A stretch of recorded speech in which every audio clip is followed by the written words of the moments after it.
Chairman, members, my name is Lydia Mathia, Chief Officer, Housing and Urban Renewal, Nairobi City County Government.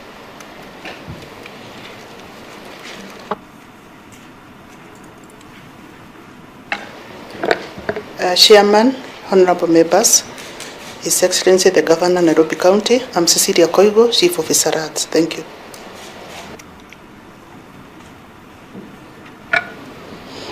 Chair, members, and other Nairobians, my name is Michael Kinoti, Acting Director, Housing and Urban Renewal.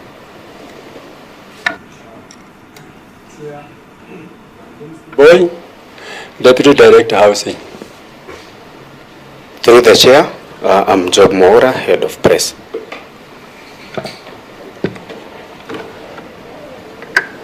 Is that all, Governor? Okay. Yeah, so thank you, Governor, and welcome.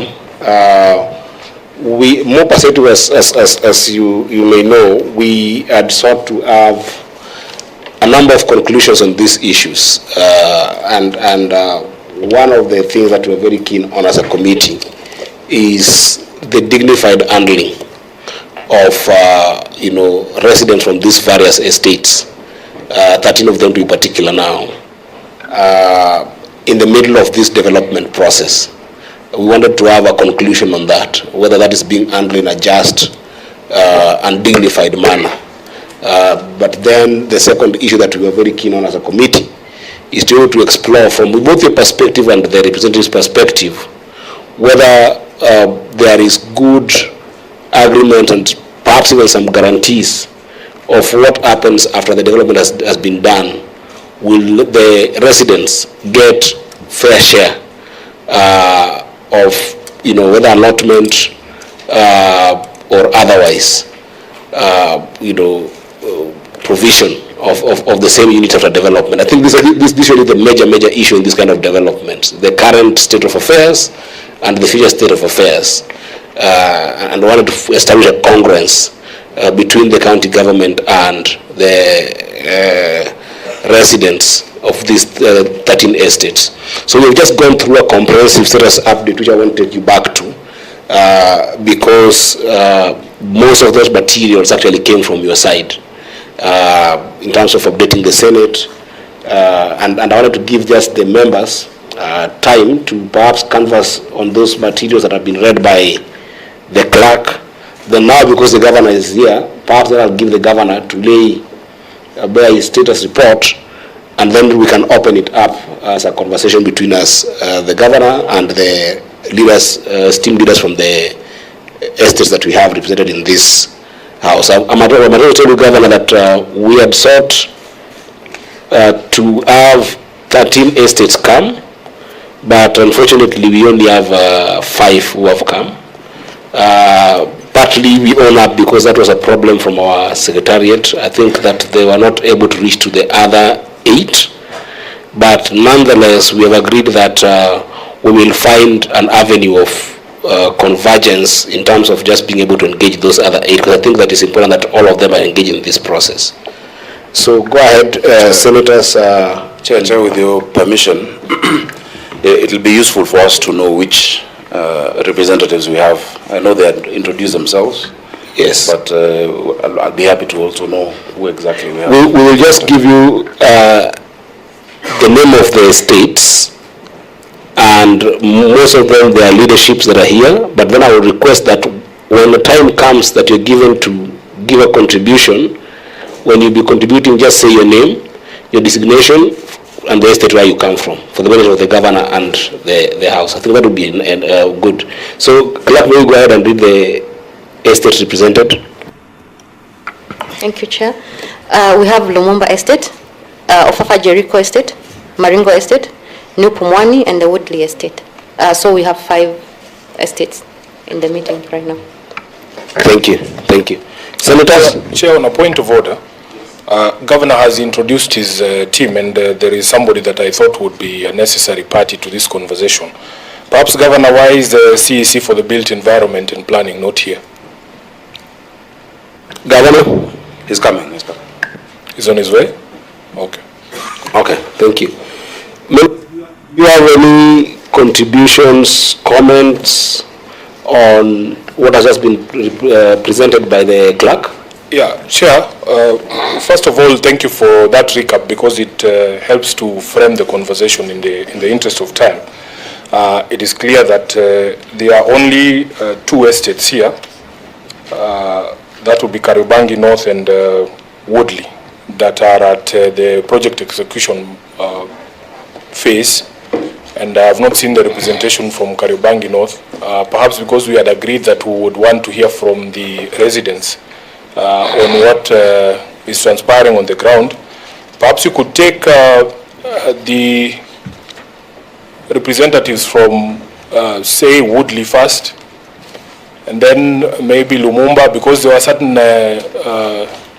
promises or undertakings that were given by the governor with regards to engagement of the residents in those areas with regards to this particular project.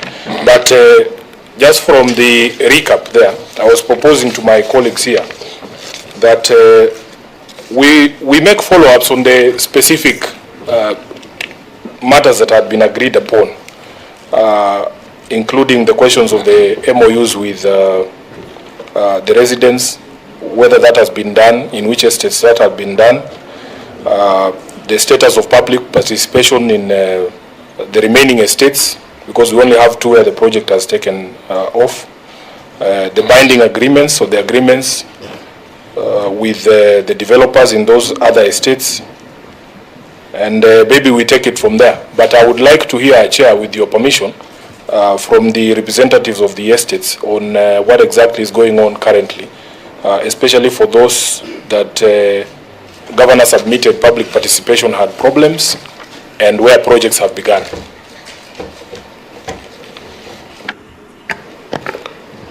Other members?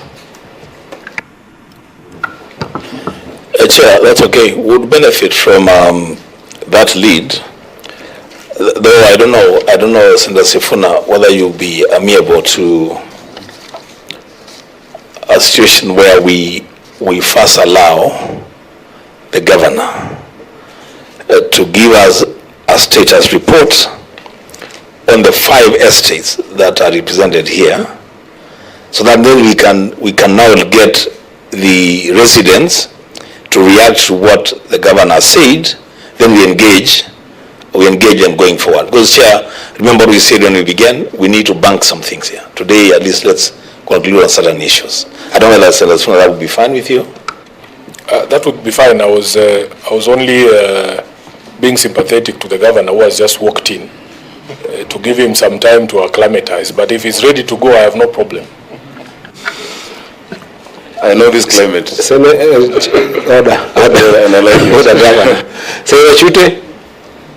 think I support what Senator Umbo has just said. Okay, very well. I think I'm in congruence with the 2 of you senators. But before I give the governor, perhaps Senator Miraj has just walked in. Please, Senator Miraj, will you put yourself on record?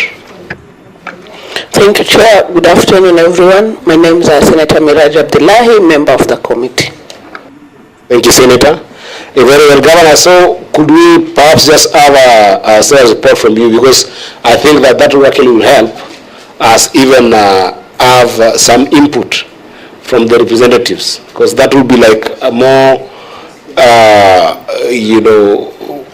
almost the ultimate kind of update that you can be able to get, to be able to have a sober conversation with the representatives. So then I want to give you this chance to perhaps give us just an update from yourself and from your office, and then I'll open it up. And so, Chair, as the governor does that, I would actually want to hear from him in presence of the residents, telling us and the country what is materially different between this regeneration program, the affordable housing and the social housing, so we don't mix issues. If we are dealing with regeneration, then how different is it from the affordable housing thing? Thank you. Thank you, Senator. And Governor, perhaps for the benefit of senators particularly, and also the residents in general, should you have any hard copies that you'll be referring to for this particular session? Just in case, if you have, it will be, in order to perhaps share with the senator at these points, that as you make reference, you can be able to refer to them as well. Governor, it's your time. Thank you very much, Chairman, and senators, and of course, my esteemed residents of Nairobi. Chair, I'll give a brief background. First of all, you've asked about documents. The documentation is, I presume, the same that we had given before, that is with you. I'll not make any reference to anything else apart from just history, which I know of. These are estates, thank you for the water, that we have known, we have lived in, we have relatives who are part of this residence. And so this is something that is very important to all of us as the people of Nairobi. Chairman, the 5 estates that are mentioned are part of many more estates that Nairobi County Government owns and intends to improve through our urban regeneration and urban renewal program. These estates were built right from the 1930s. If you look at Ziwani Estate, Ziwani Estate started, the blueprint was in 1939, and it was the lead architect and consultant there was one G. Fletcher. It was one of the first African decent housing settlements in the city. Before that, Africans were staying in squalor and in really terrible conditions, as has become the case now in many parts of the city and many of our urban areas. Jericho is also one that is historic from the 1950s. It's an estate that has produced a lot of Kenyan heroes. The first person to raise our flag, hoist it on Mount Kenya, Kisoi Munyao. We've had Napunyi, the boxer. We've had Barack Obama Sr. and many of these people, who lived there, and you'll find the remnants of their history, because the nature of these estates, and the residents will tell you, is that a lot of these houses are passed on through the family. So you'll find a child, an uncle leaves it to a nephew, and that is the case as it is in all of them.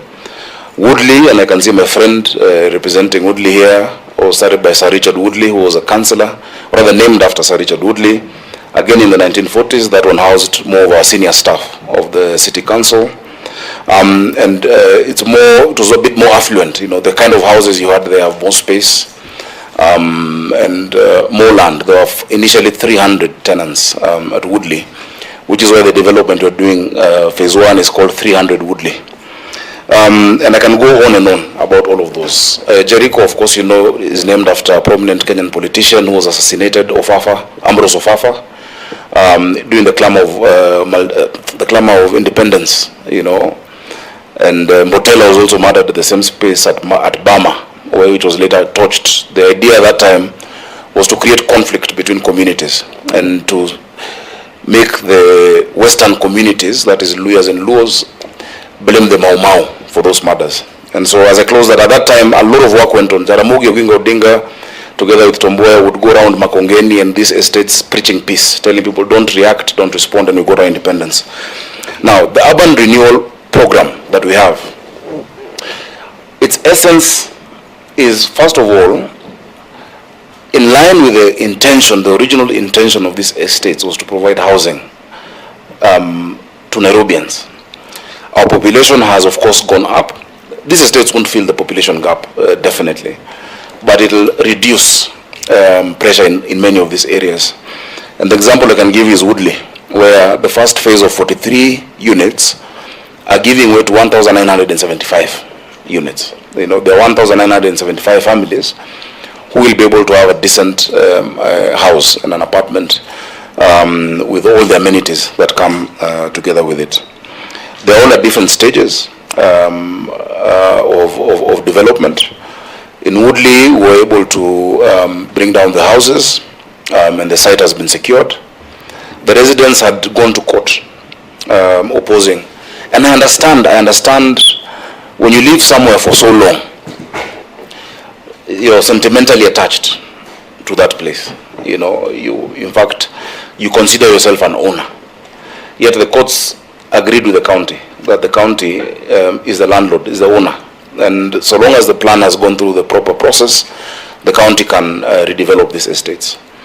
Now, the difference between urban renewal or regeneration, as it were, with affordable housing is in a number of things. Number one, the affordable housing being done by the national government is based on a statute. And in that statute, there's a levy, which all of us are paying. Everybody on our payroll is paying a housing levy. And so, from your contributions, the housing fund has billions through which they're building these houses. It is to meet a social, low-income need that there is. That is not the intention of ours. Number one, we're not drawing from housing fund for our main urban renewal houses, apart from the one lot that I explained last week of Bahati, where national government has approached us asking, if the land then will be available once we've done the decanting, that they can be able to put up units. And we've said we're treating it just like how we're treating all the other joint ventures, that even as they do that, the county shall get its share of houses. The county will get its share of houses. We're the first county to negotiate that, actually. Others have a different negotiation. I sat down with the PS to make sure that we get our right. Because remember, I have also a huge component of county staff. We now have 19,000 members of staff in Nairobi County under my administration, who we also want to provide for decent housing, as it were. I made a promise when I was a senator of Nairobi, and as I campaigned, knowing for a fact that the model where people who've been living in these houses are then told that go and you'll come back and have the first priority to pay rent until you own it was unfair. I feel it's unfair, and I felt it's unfair. Because by very nature of the relationships these people have with the original tenants, there are very few, and they'll tell you, there are very few that have changed hands. That card stays in the family. I say that we shall acknowledge the tenancy within our records, and once the houses are completed, they will get the house for free. And it is really not for free, because then if you consider it a back mortgage, what they have been paying, all these years, then it is a recognition and it's goodwill of the contribution that these tenants have had. I still stick to that position. We passed it in our cabinet, in the county government, and that's the position that we hold. That every family that has a card that is in our register, because a card is, you don't just hold it, it reflects with our records, will get their house. They will get a house. They will have ownership. They will not be renting. They will not be paying the county rent. The only thing that they might have to pay then is service charge, because you must service these places for garbage collection, cleaning, etc. That is the only amount that they will then have to pay at that point. Remember, there will also be other tenants who come in, who had never been part of this history, who have never lived there, but who will be paying rent, or will have bought these houses. So there's some which will be bought, some which will be rented, and then some which, of course, will have those who have been there. That is a stark difference between urban regeneration and social housing. It is because, if you look at social housing, the reason they need a fund is many of the areas where these houses are being done may not be economically viable or attractive to the private sector. But our estates are very attractive to the private sector, which is why, if you look at the tender we did, they were falling over each other, to come and bid for those slots, because they have seen that commercially they can be able to build, relinquish the units owed to the county, and make a profit, because they have an imperative of profit. They're businessmen. They're not doing it because they love Kenya. They have a profit imperative. And that is why, all of them have structured their financing to be able to reflect that.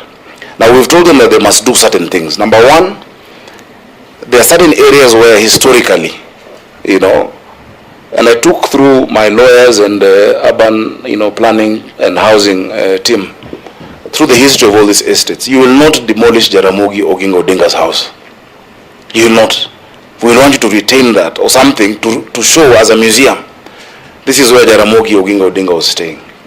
You will not go to Shauri Moyo and take down the house where Tomboya used to stay in when police would barge into his house, you know, during the time of the Kapenguria 6 and find him with Julius Nyerere and with a small leather pouch where he'd collect money to pay Dennis Pritt, the lawyer for the Kapenguria 6. It would be so bad to lose that history. And there are many other examples. And these houses also should provide, you know, if you go to Jericho, boxing is big in many of these estates. We need those social amenities to be put into those estates. Whether it is a new social hall, a bigger one, whether it is also maintaining Camp Toyo, which has gone into dereliction because it was being run by CDF, we've asked for it, and many other examples, Chairman. So I think that gives you the background and the history.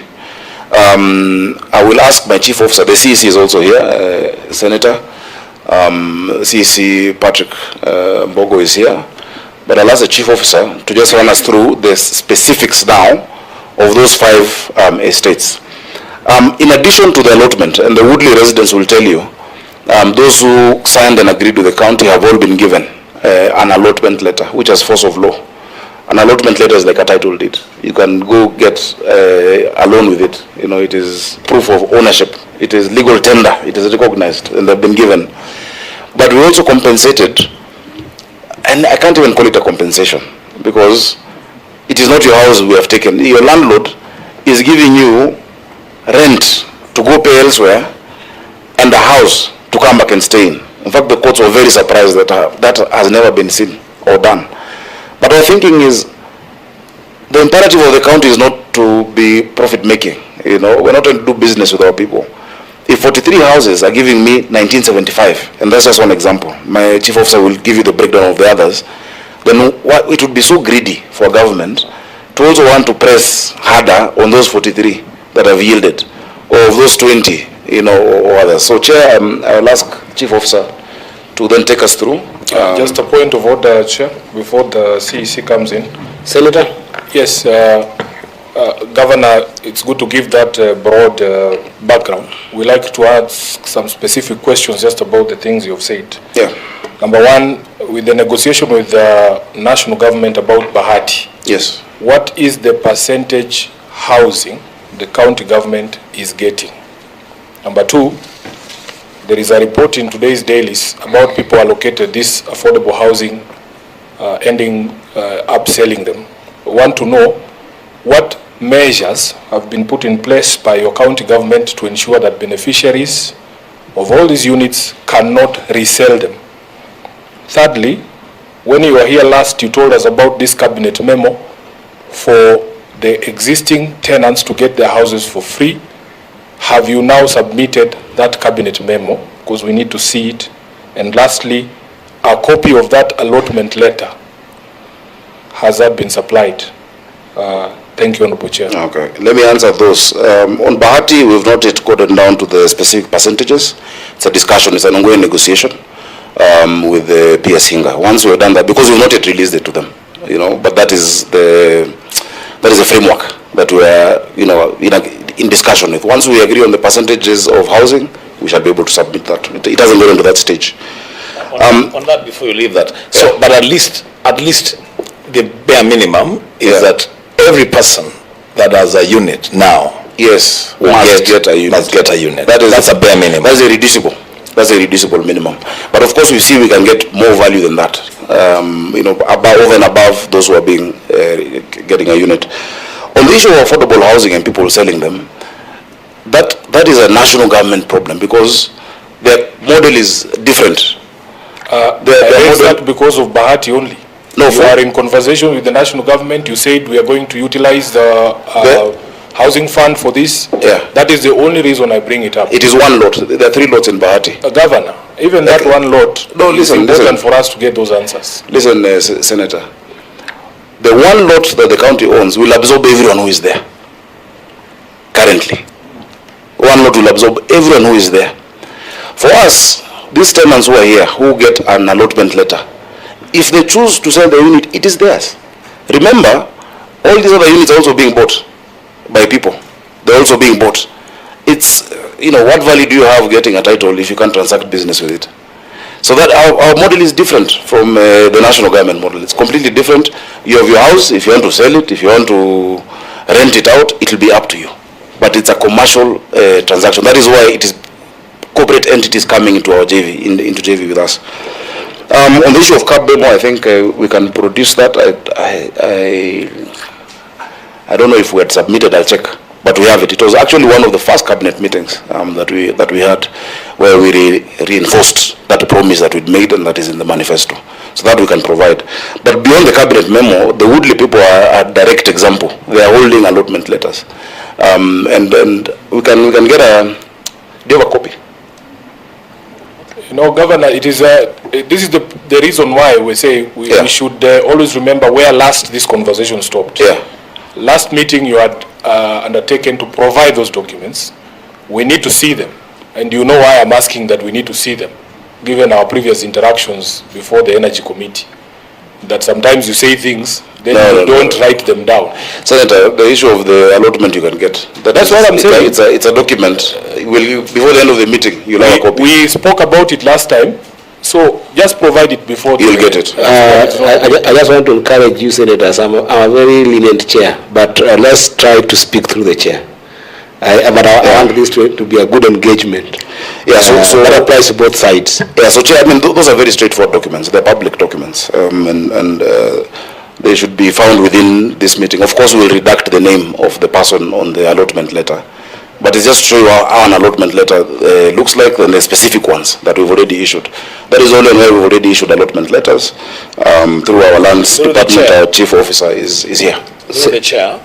Senator Ombo. And when we come to that, then it will be important because we have representatives from Woodley. Yes. To confirm that we have actually received those allotment letters. Yeah, I'm giving a small leeway so it can be a conversation. As you can see, you already see the environment is good for conversation. Yeah. But I think some of this will also be delved in if we give the biggest stakeholders in the house today is actually the representatives. Yeah, so that's why I'm trying to be lenient, so that let's let the governor finish, and perhaps I want substantive follow-up question like what Senator Sifuna has asked, so that the ones that we can be able to delve in terms of granular questions can come, or insights can come from the other side of the, because I'm very keen to listen to the residents and I want to give them adequate time. So I don't know whether there's any other senator who has got any substantive follow-up, but if there isn't, I wanted to request that perhaps Senator Sige puts herself on record. She's a member of this committee and she just walked in when the governor was presenting. Thank you very much, Chair, members and guests as well from the governor's team. My name is Senator Christopher Sige. I'm a member to this committee. Senator Chute, I see you want to say something? Yes, thank you very much, Chair. Very quick one. In the last time we had a conversation with the governor, the percentage for the county government of Nairobi was 30%. My question would be, if he's going to have a deal with the Department of Housing, how is he going to expect to get the 30% and at the same time give the land to the housing department for affordable housing? How does it work? Governor, please, may you respond to that? Chair, the 30% varies, the percentage varies based on the value of the land. Remember we discussed that. The value of the land vis-a-vis the development. You might find a place where the value of, if the land is 2 billion shillings, Senator Chute, through the chair, and then you add the entire development and it comes to 6 billion, then you're talking 30%. But if the entire development comes to 10 billion, it cannot be 30%, you know. And I think I gave examples of how you then have a graduated scale of ownership of the JV based on different milestones. What we're trying to avoid is what happened in the coast. And I know you're very passionate about that. Because it left people with a bad taste. And to be fair to them, and also to be fair to the first administration of Nairobi, Remember, no county had done this before. You know, that's why we have our challenges in Pangani and in, what we call this, in Jivanji. But those challenges are being unraveled now, and we're sorting it out, you know. The issue of the title deed that have been charged in, Jivanji. If one was to not be pragmatic, you'd say cancel this entire thing. But people have purchased houses, they have units. You don't cut off your nose to spite your face. You say, okay, yes, they did that. And if it was illegal, the agencies of, the law should follow those who gave those titles. But to be pragmatic is to secure the interests of your residents and those who have bought units in those houses. And I'm very happy to report that there is tremendous progress in Jivanji. It's going really well. The first tenants should be coming back soon, to their units, and we shall issue them. In as much as that started before my county government, we shall find a way. Sorry, Governor, I want to just request anybody whose their mic is on just to switch them off, so that we don't have the echoes. Governor, proceed. Yeah. So Chair, allow me then to have my chief officer go into the specifics of the 5 estates. Before that, because your presentation was a substantive one, that I was giving the senators to give a substantive question to you, yes. And then so I think I missed Senator Crystal's. Yes. She did ask a question, but I wanted to ask you 4 substantive questions, which I also want the representatives also to actually take note, because they will be point of conversation. The first one, Governor, in your presentation, you have very well focused on the historical development of these estates, and which is very highly appreciated. But with that historical representation also comes with the historical tenancy, if you may see what I mean. Because if you start the story from 1960 to where we are right now, it is my humble judgment that then you would have different tenants over time, which can bring about the issues of succession of tenancy, which is a very important one for me, because then classification of those tenancies then must be very clear. Do we have secondary tenancies, or do you have primary tenancy, and how do you go about that in terms of identifying who then do you classify as the tenants who will qualify for the real deal that you are presenting?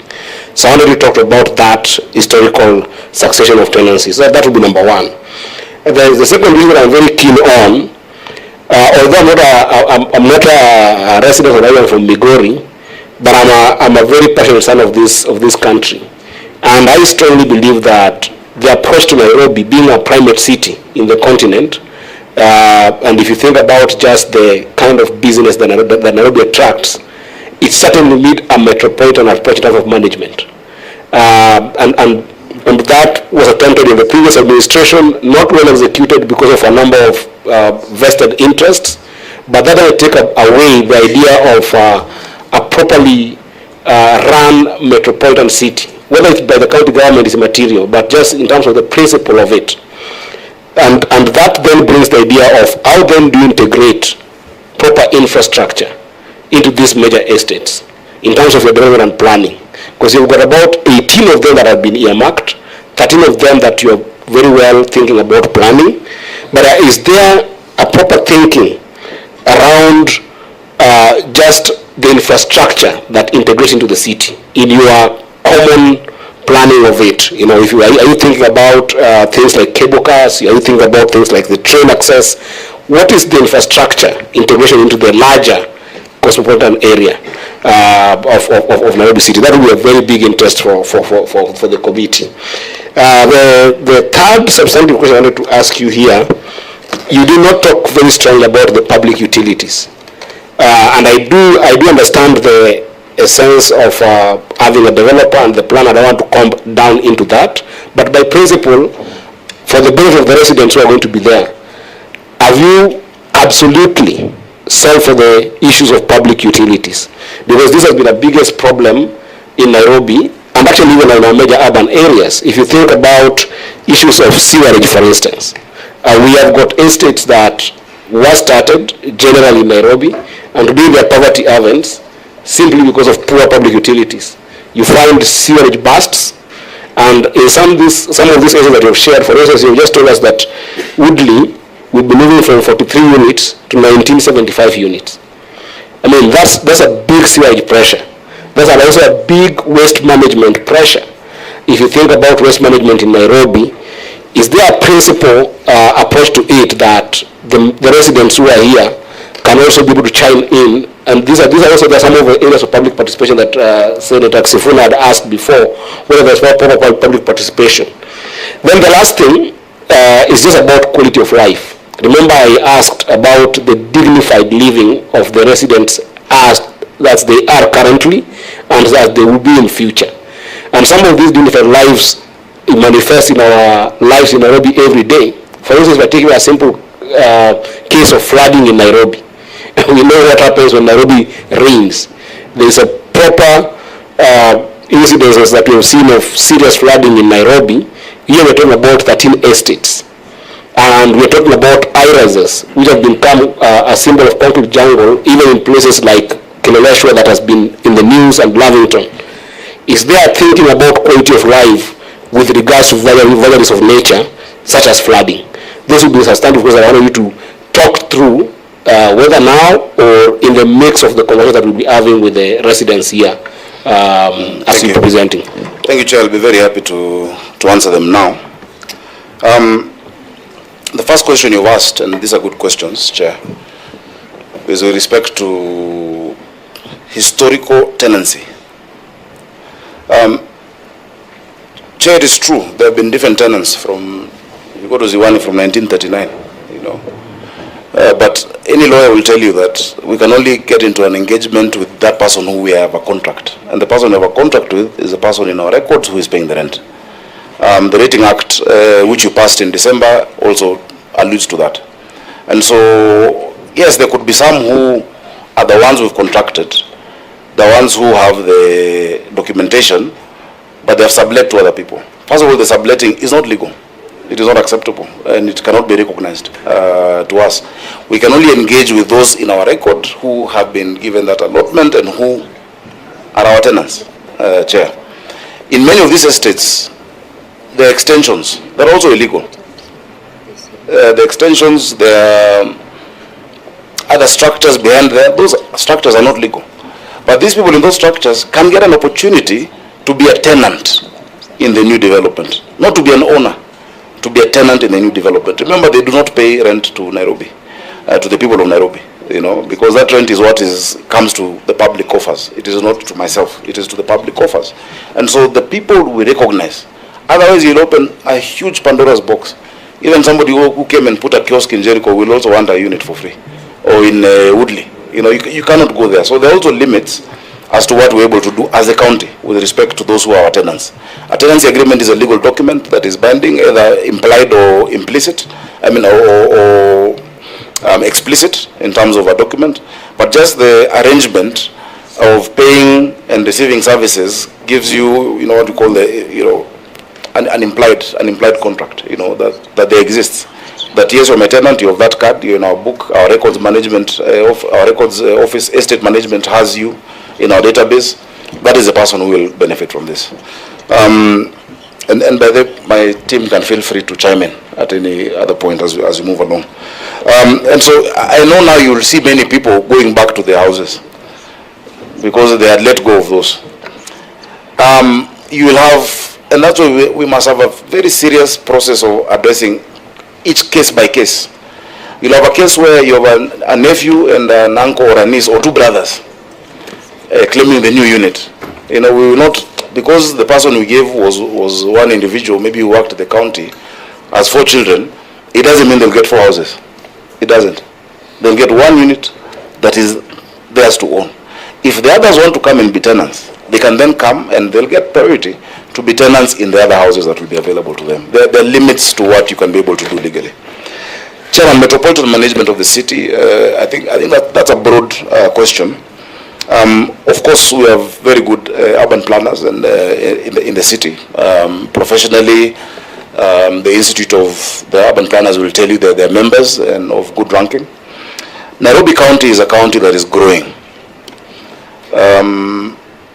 By the time a lot of the plans previously were done, they were targeting a population of less than 2 million people. Today we are 7 million in the city of Nairobi during the day, 5 million at night, around 4.5, 5.2 thereabout at night, because many commute to our neighboring cities. We say Kajiado is our bedroom, and so is Kiambu and Machakos, you know.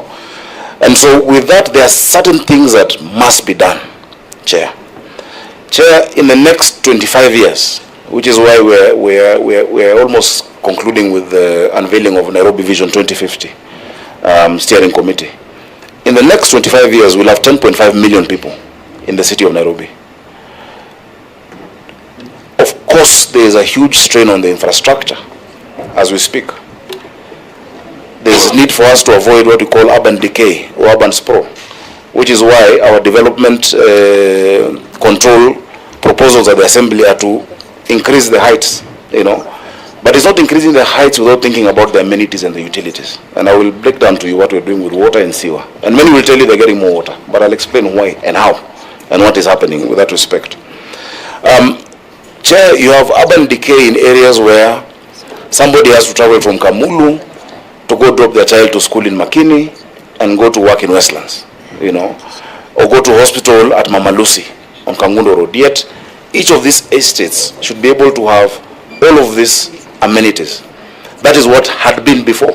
You'd have a health center, you'd have a market, you have a hospital, I mean you have a school, and possibly many people would work around that area. Now, avoiding urban sprawl is not creating a concrete jungle. Any global, you know, globally acclaimed urban planner will tell you that is where the world is moving to. You'll be shocked, and this one you can Google and search or research in any way. In the east coast of the US, the greenest part of the US is Manhattan. That is considered the greenest part based on carbon emissions. And it is that way because they have done what we call densification. With that densification, more people are walking, they're using less fuel, the emissions are much lower, people can cycle to work, they can walk to work, and that is how you create a city that is, you know, geared towards the future. We're dealing with climate action. Remember, Chair, this is not just a Nairobi problem, it's an African context problem. In the 1950s, 22% of the world's population was in Europe, only 7% in Africa. Where we're going to, in that 2050, 1 out of 4 people will be living on the continent of Africa. And of those 1 out of 4, 25%, 65% will be in our urban areas. So what we're doing is something that should be replicated in our urban areas on the continent and in Kenya, in our counties. You know, it needs to be replicated. Otherwise, you'll have sprawling informal settlements, you'll have poor quality of life. And so when we're doing these estates, we're putting into mind the need for urban areas, green urban spaces, recreation facilities, water, sewer provision, the issues of traffic. Now, when it comes to, and of course on infrastructure, you know, this is the reason why, and you've mentioned the flooding and the roads, etc., why we are still putting up a very big fight as the governors on the issue of the road maintenance fuel levy. And I want to thank the Senate. The Senate has been resolute on this. And a lot of our leaders, especially the Right Honorable Prime Minister, he's spoken about it time and time again, that it cannot be that every Kenyan pays for fuel levy when they buy fuel. They pay for it. Inadvertently, everyone pays for it. And then there are 2 categories of roads, national and county, but you want this money only on the national roads. You come to a city like Nairobi, you find like the major arteries that everyone is talking about and has a problem, Jogo Road, for instance, Agwins Kodhek, go to Juja Road, are not managed by the county. The funds are not there with the county, but when people hit those bumps, the name that is easiest to pronounce is Sakaja, you know. Let us have the responsibility with the resources. The members of parliament cannot want to control infrastructure and plan citywide or countywide, yet the area of focus is so narrow.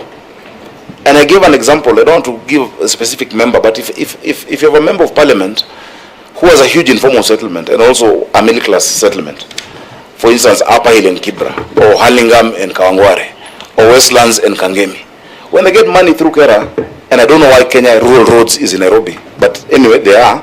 When they get money, they will not put it in Westlands Supermarket or in or Jogo Road, which traverses more than 4 constituencies, or Hurlingham, or even areas like Jericho. They will put it where the votes are. But a county government is able to think holistically at the connectivity between these areas. So Chair, on infrastructure, I think we need more support, and counties should also be allowed to resource it. Remember, RMLF, a component of it, I think 25%, is being securitized. But it's being securitized by the national government. Why is it that the national government can go borrow, securitize, and do all that for their projects, but not for county projects? For you to build a city of the future, the amount of money you need is way more than what we collect, and way more than what we get from equitable share. Even if we push to 450, Nairobi will just move from 20 to 23 or 24. So, Chair, on that one, I just want to thank. Point of order, Chair. Chair, I think that if the governor restricted himself to answering specifics, we would move a bit faster. Yeah, specifically what is about infrastructure? I think you should go to pointed answers, Governor, because if we sit here and listen to all these stories, we might not be here. We know what our position is on RMLF. We know what the position of our party leader is. Maybe you can tell us about your party leader's position. But let us answer the specific questions that have been raised so that we move a bit faster. Chair, if you remember what you've asked me, you've been very clear about infrastructure. And yes, but just I think the point is just being able to summarize. So we have a lot of heads in the room. You can be able to. So, Chair, on the public utilities, and you know, I mean, if you ask a wide question, you'll get a wide answer. You know, I can't summarize when you've asked generally about metropolitan planning. Public utilities, the example I can give is Woodley. All of these estates, we know that the population is going to go up, definitely. Chair, you know what we're doing with respect to water. I think I've expressed it in this committee. We've had a huge shortage of water in Nairobi. We've been able to increase 140 million liters per day. For Woodley, there's a new line that will affect Hurlingham, Kilimani, Kileleshwa, coming down from Kabete through to Olodume, to actually the junction of Pungu Karumba, the new road that connects Ngong Road and Langata Road. That line will serve this estate and the estates around it, including Langata, that has never been getting water. Now we have a new line coming through Karen, which has never gotten by gravity from through Bomas of Kenya. And so, while you have done that, the point that I really want you to understand is that the Nairobi is water scarce. Yeah, we require 900 million liters a day, but we only had 525 million liters a day. We've added 140, but there is still a gap. There are two projects which I would urge you to help us sort out. On Northern Collector 2 and Maragua 4, that will add another 220 million liters a day to serve these estates. It can be done within the next 2.5 years. The financing request, again, is stuck at the national level. So, Chair, I think I'll leave it at that. Remember, with increased water, 75% of it then must be sewer provision. That is how you calculate it. At least with the Nairobi River Regeneration Program, we're doing a 1.8 by 2 meter trunk sewer, 54 kilometers. That will serve population for the next 40 years, but along that corridor. A lot of estates had been, putting direct connections of sewer into the river. But now when you have a trunk sewer on both sides of that one river, remember we start with Nairobi River, phase 2 is Ngong River, which is the most polluted river on the continent, and then Mathare River. With those three, if they also have that component of trunk sewer, and remember these are contracts that are coming with the financing, we should be able to be pretty good when it comes to sewer. Very well. I think that for the purposes of fairness of time, yeah, I'll leave it at that. I'll allow your, did you say your Chief of Staff? Yeah, Chief Officer. Chief Officer, I mean, yeah. Just 2 minutes in case there is any part that you didn't, capture, and then I'll open it up to the representatives so you can listen to the representative from what you have presented, and then I'll come back to the senators. No, Chair, just clarification on that infrastructure, because the problem is with everything the governor says, there are questions that arise. Now I have a very specific question, Governor. Can I request on that infrastructure alone? On me? Yes. Okay, because I want to be fair to the guests who have also been here. Absolutely. And yes. Chair, you should remember that I am representing these people. So the questions I'm asking are not for Sifuna. I don't stay in Woodley. Governor, when we had this conversation last time about the joint ventures and how we determine how much allocation of houses the county gets, we only made reference to the cost of the land. But if indeed this agreement puts responsibility for critical infrastructure, including those public utilities, on the county government. Because an estate, a home, is not just a building. All these amenities are also part of what makes the place livable. If indeed, then the cost of doing water, sewage, public roads, and other utilities I've seen here under clause 23C is on the responsibility of the county government. Shouldn't you then get more units in terms of the additional cost that makes this place a livable estate? Otherwise, in my view, if you are a developer of a house, you cannot just build a house and leave and say we are selling units. You need access to water, you need access to that road infrastructure, you need access to sewerage. What would you say about that, as in, shouldn't we be getting more units given the fact that we as the people of Nairobi now have to pay that cost to make that estate livable? In an ideal situation, yes, but all on-site infrastructure is covered by the developer, or including where they're doing a school or a social hall, etc. But the off-site infrastructure then comes back to the county government. That is the arrangement. But I'll allow the chief officer to get into more of those details.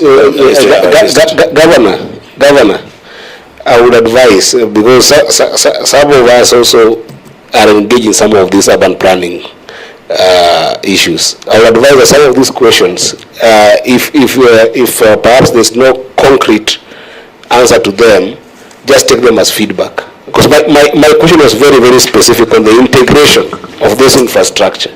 And that's why you see Senator Sifuna would then out to ask more questions, even in that question that you've given, because that integration concept is not about just the investment that has made holistically in the city. Is how are these integration considered at this development planning phase? Because if, for example, what Senator Sifuna is asking, if you're going to have a developer who's going to benefit from the infrastructure that you've put as a county, it's an investment you've made, and you need to have a value of the cost of investment that is there, so that your share must then be bolstered based on the contribution that you're making with that investment. But that I'll leave that for another time, because I know that I really want to hear. So can you just perhaps take a note, and then you'll be able to add them when we have added from the Chair. Or Senator, I can give you 1 minute, and then Chair, and then my we'll mic has been on for a long time. It's a direct question, really, and a simple one. It's not every time that you have the governor of Nairobi here. These buildings are coming up every day, even before he does what he's doing. The buildings are coming up in Nairobi every day. All of them are feeding on the same sewer system, the same infrastructure that was established those years.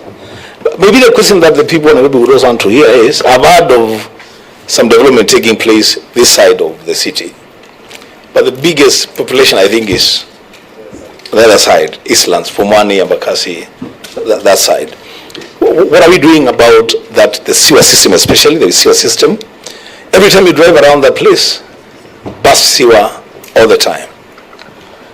Chair, we can have a substantive meeting on all the water and sewer projects we're doing in the county. There are very, very many, including some that we launched during the tour we had a few weeks ago. There are very many, done by Nairobi Water and Sewerage Company, being undertaken by the county government, being undertaken by Athi Water. So I'll be very open to come and give you a breakdown of all of those projects. Of sewer expansion, recently we're doing Umoja sewer expansion, we're doing some in Eastlands. And the water, that's what I was explaining, the water, the first problem has been just the sheer quantity that is needed vis-a-vis how we're working to increase the quantity that then is received from Nairobi. So I'm very happy, Chair, on a substantive discussion. Just how these facilities are integrated to the entire development. That's the biggest concern we have. But I'll assure you. Just a moment, Governor.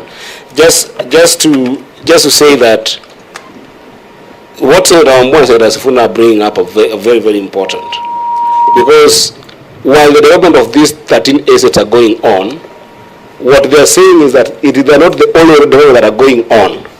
So there is overall dependency of these facilities by other developments that are going on. We don't even talk about commercial development that are going on in Nairobi that are depending on sometimes this infrastructure.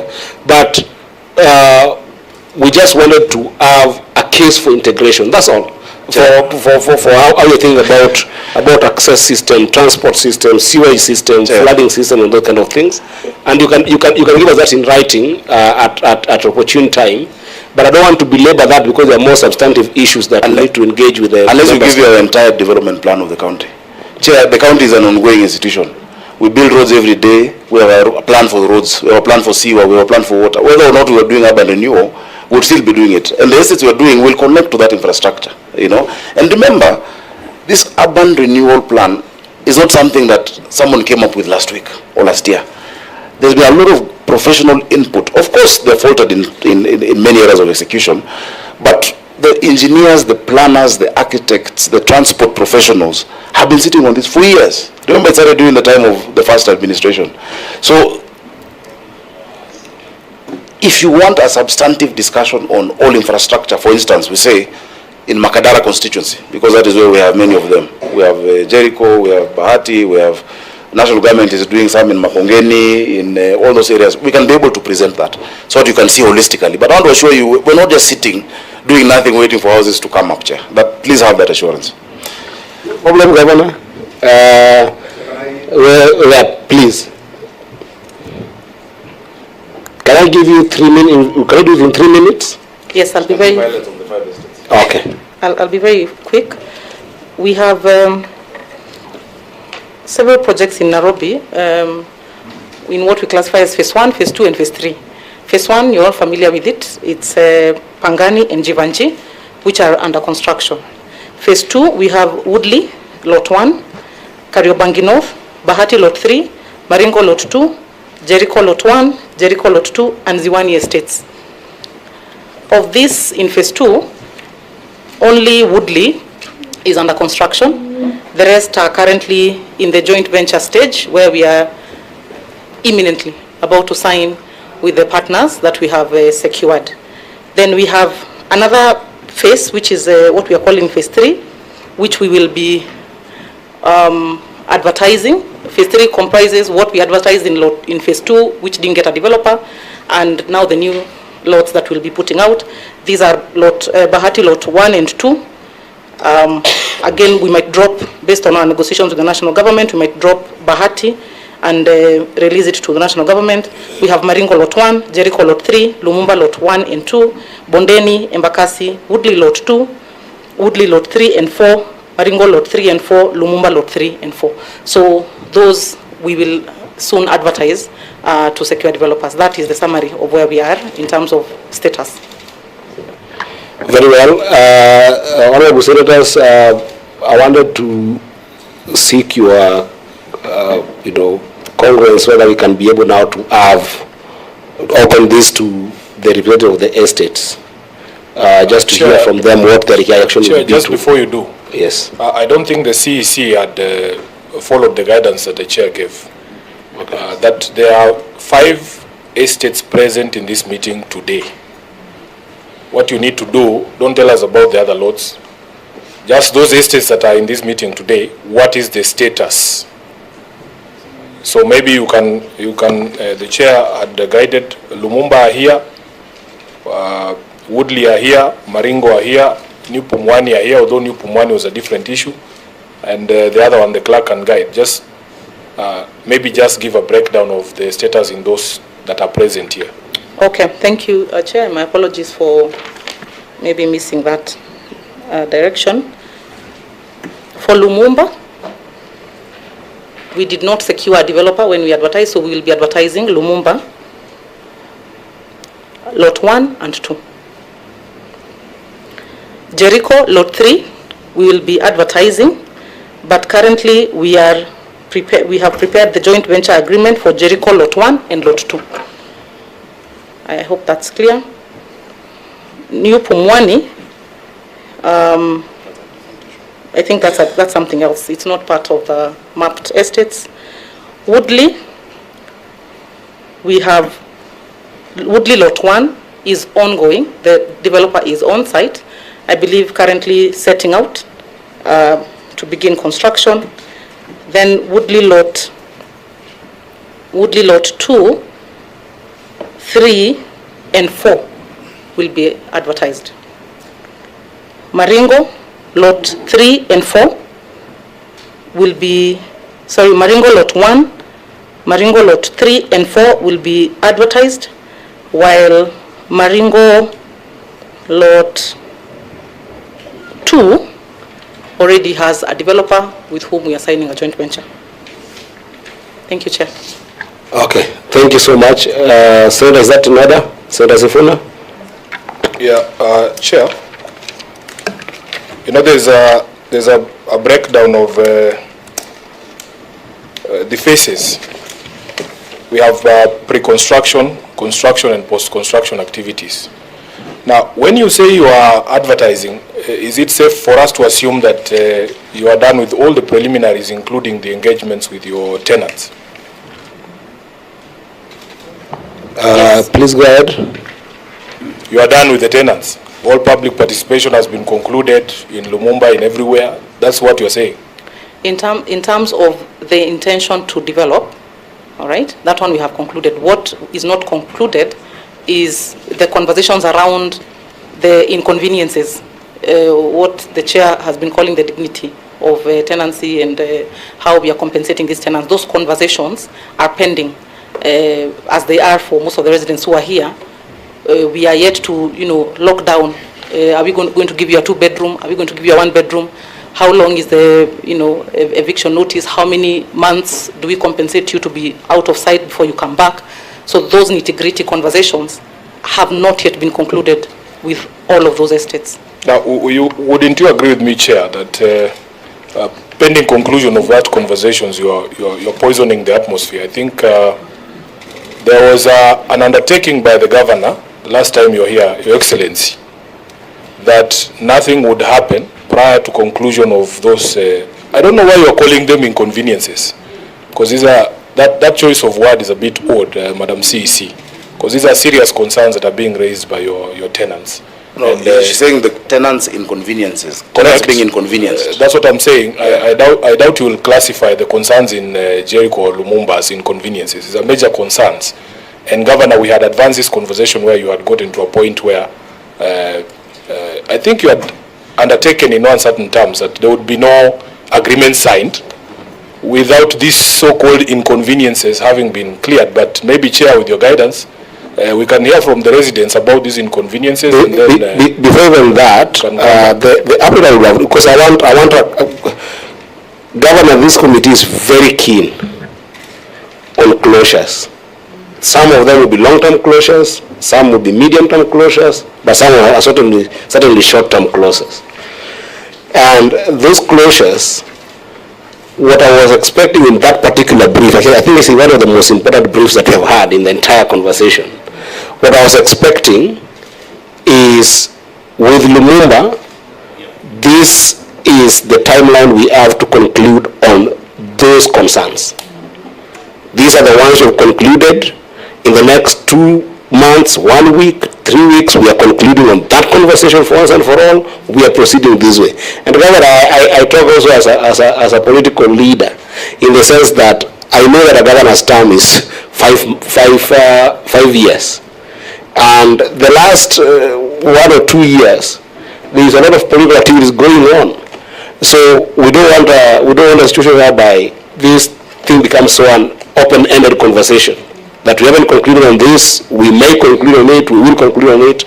Is there a specific update on every single of these 5 estates with regards to, just a moment, with regards to where are you at with those conversations with the residents, so that I can be able to open? I think this would be a good point to open up to the residents also. But I'm going to give you just 2 minutes. If you have got that brief, what you have said that you are spending, how long is this going to be pending in your view with regards to each and every of those estates? You know, Chair, you're giving a direction, but just allow us to also try and help if we can. The governor has had his time. He has laid out his case He has said what he had to say about the estates that he had to speak about. The residents are here. Why can't we just hear from them? Yeah, and that's what I've said, that whatever the update she has given that Senator Sifuna has followed up on is a very, very serious update, that we need to have a concrete answer to it. If there is none, it's also fine because you've got the residents here. But I'm just saying, for 2 minutes, do you have a time-bound update with regards to this agreement? Chair, where we have a developer, for instance, Woodley, we did conclude immediately on the MOU. The MOU is a fairly standard document which is applicable across the estates. So the minute a developer is secured, for instance, we have done the documentation, we have signed the JVs, we have signed the form of contract, and all those statutory processes are concluded, and developer is properly onboarded. Remember, it is the developer who compensates, all right? The resources to compensate the tenants for the time they will be out of the site comes from the developer. So until the developer is properly onboarded, you cannot necessarily engage with the tenants, because even the conversations around how much money are you paying them requires the developer to be on board, so that then it's sort of like an agreement. We'll pay you 15,000, for 1 year or for how long. So a lot of these conversations will move faster once we conclude with the joint venture agreements. Where we have concluded the joint venture agreements, Reed, Woodley, and Kariobangi North, those conversations with tenants have been concluded. The MOUs are just pending signature. Woodley be finished, Kariobangi North, we are just about to do it. So as soon as we are done with these other 5 joint ventures, then we should be able to lock the MOUs with the residents. So that's the sequence of events, and which is why we have not yet fully concluded with the tenants, because the JVs are still ongoing. Okay, I think this will be a good point to now transition to the residents. And I think the neater way to do it, if you would allow me, our guest for today, I will go estate by estate, and I will first of all just request the chairpersons from the estates to, make a submission or respond to what the governor has said. And then time allowing, I'll then go another round whereby I'll allow the estates to actually perhaps have maybe a secretary or a member who, depending on how you are organized, I'll be fine opening it up to any of the residents' members. But let's start with the chairpersons of the estate, and I will start with the Ofafa Jericho. If the chairperson or the person representing the chairperson is here, then I will give you this opportunity to perhaps, let me just see in terms of time. I think 5 minutes is fair, isn't it? I'll give you up to 5 minutes. If you have to share that 5 minutes with a secretary or a treasurer or a member, you are free. This meeting is free, but we'll start with Ofafa Jericho. And remember to reintroduce yourself for the benefit of the governor and his team before you do a submission or a response or a query that you want the Senate to be vigilant on this development. Thank you. My name again is John Mugoda, Chairman of Ofafa Jericho Residents Association. Excuse me, Chair. May I make an honest request? Sure. 5 minutes may be too short for us to present. And if we are to start presenting, I would request that Maringo, the way we had arranged it, start presenting, we follow, then Lumumba comes through. If you don't mind, if you can give us at least 10 minutes.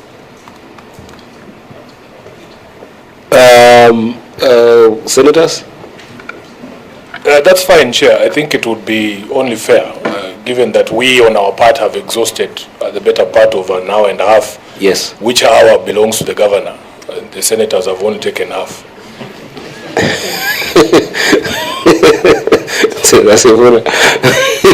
Okay, I'll give you 10 minutes, but then that would mean that just here you spread it.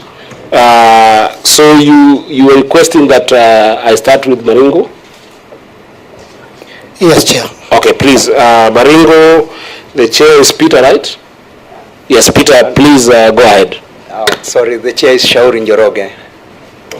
There are two Njoroges. There is Peter Njoroge and Shauri Njoroge.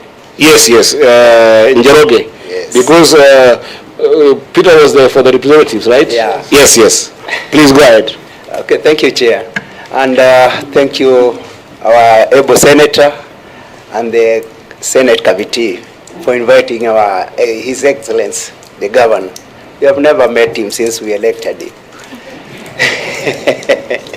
Anyway, let's start. To be sincere, Maringo Estate. To be sincere, our engagement with the NCCG has been so horrible. First of all, we came at the bottom of the chart when they were finalizing issues. And when we asked them who did the public participation, they never did it in Maringo, and nobody in Maringo was involved. So they were doing is chiefs and estates officers, not engaging the residents of Maringo. When it comes to public engagement, when it comes to awareness, nothing was done. Here we see there were 6 clusters, nothing that was done.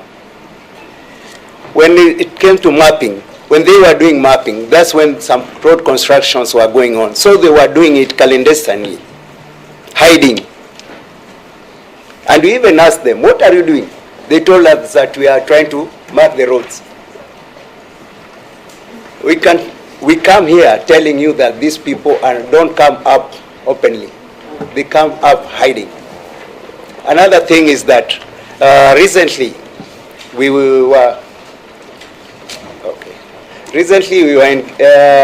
engaged the County Assembly Committee, and several issues came out about public participation. We came to notice that they are even doing public participation in WhatsApp selectively in an area where they call it Lot 2.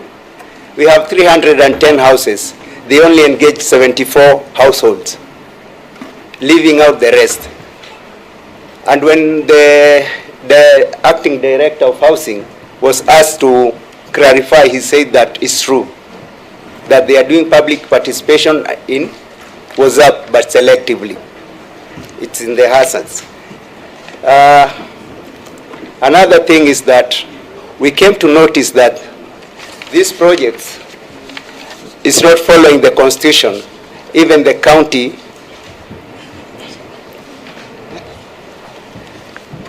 acts.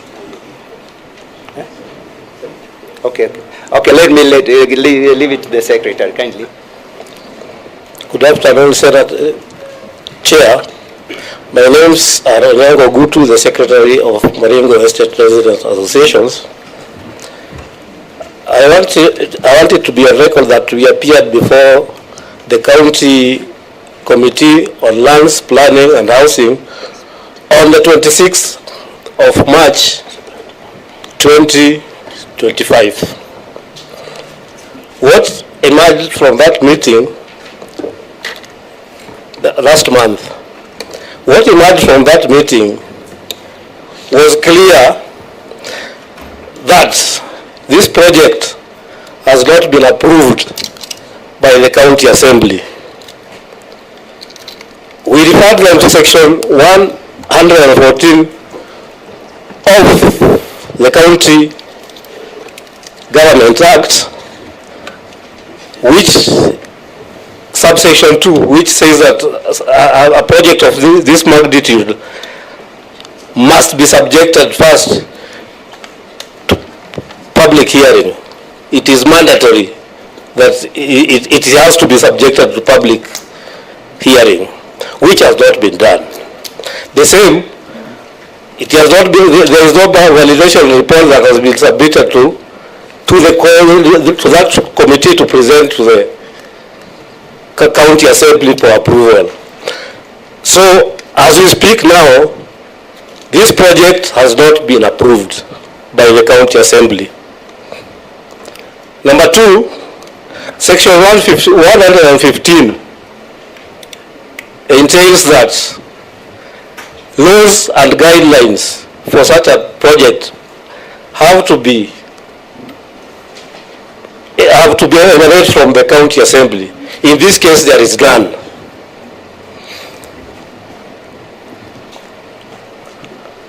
So in our view, or what we fail to understand is why somebody should be so desperate as to try to implement a project which has not been approved, knowing that it is an illegality.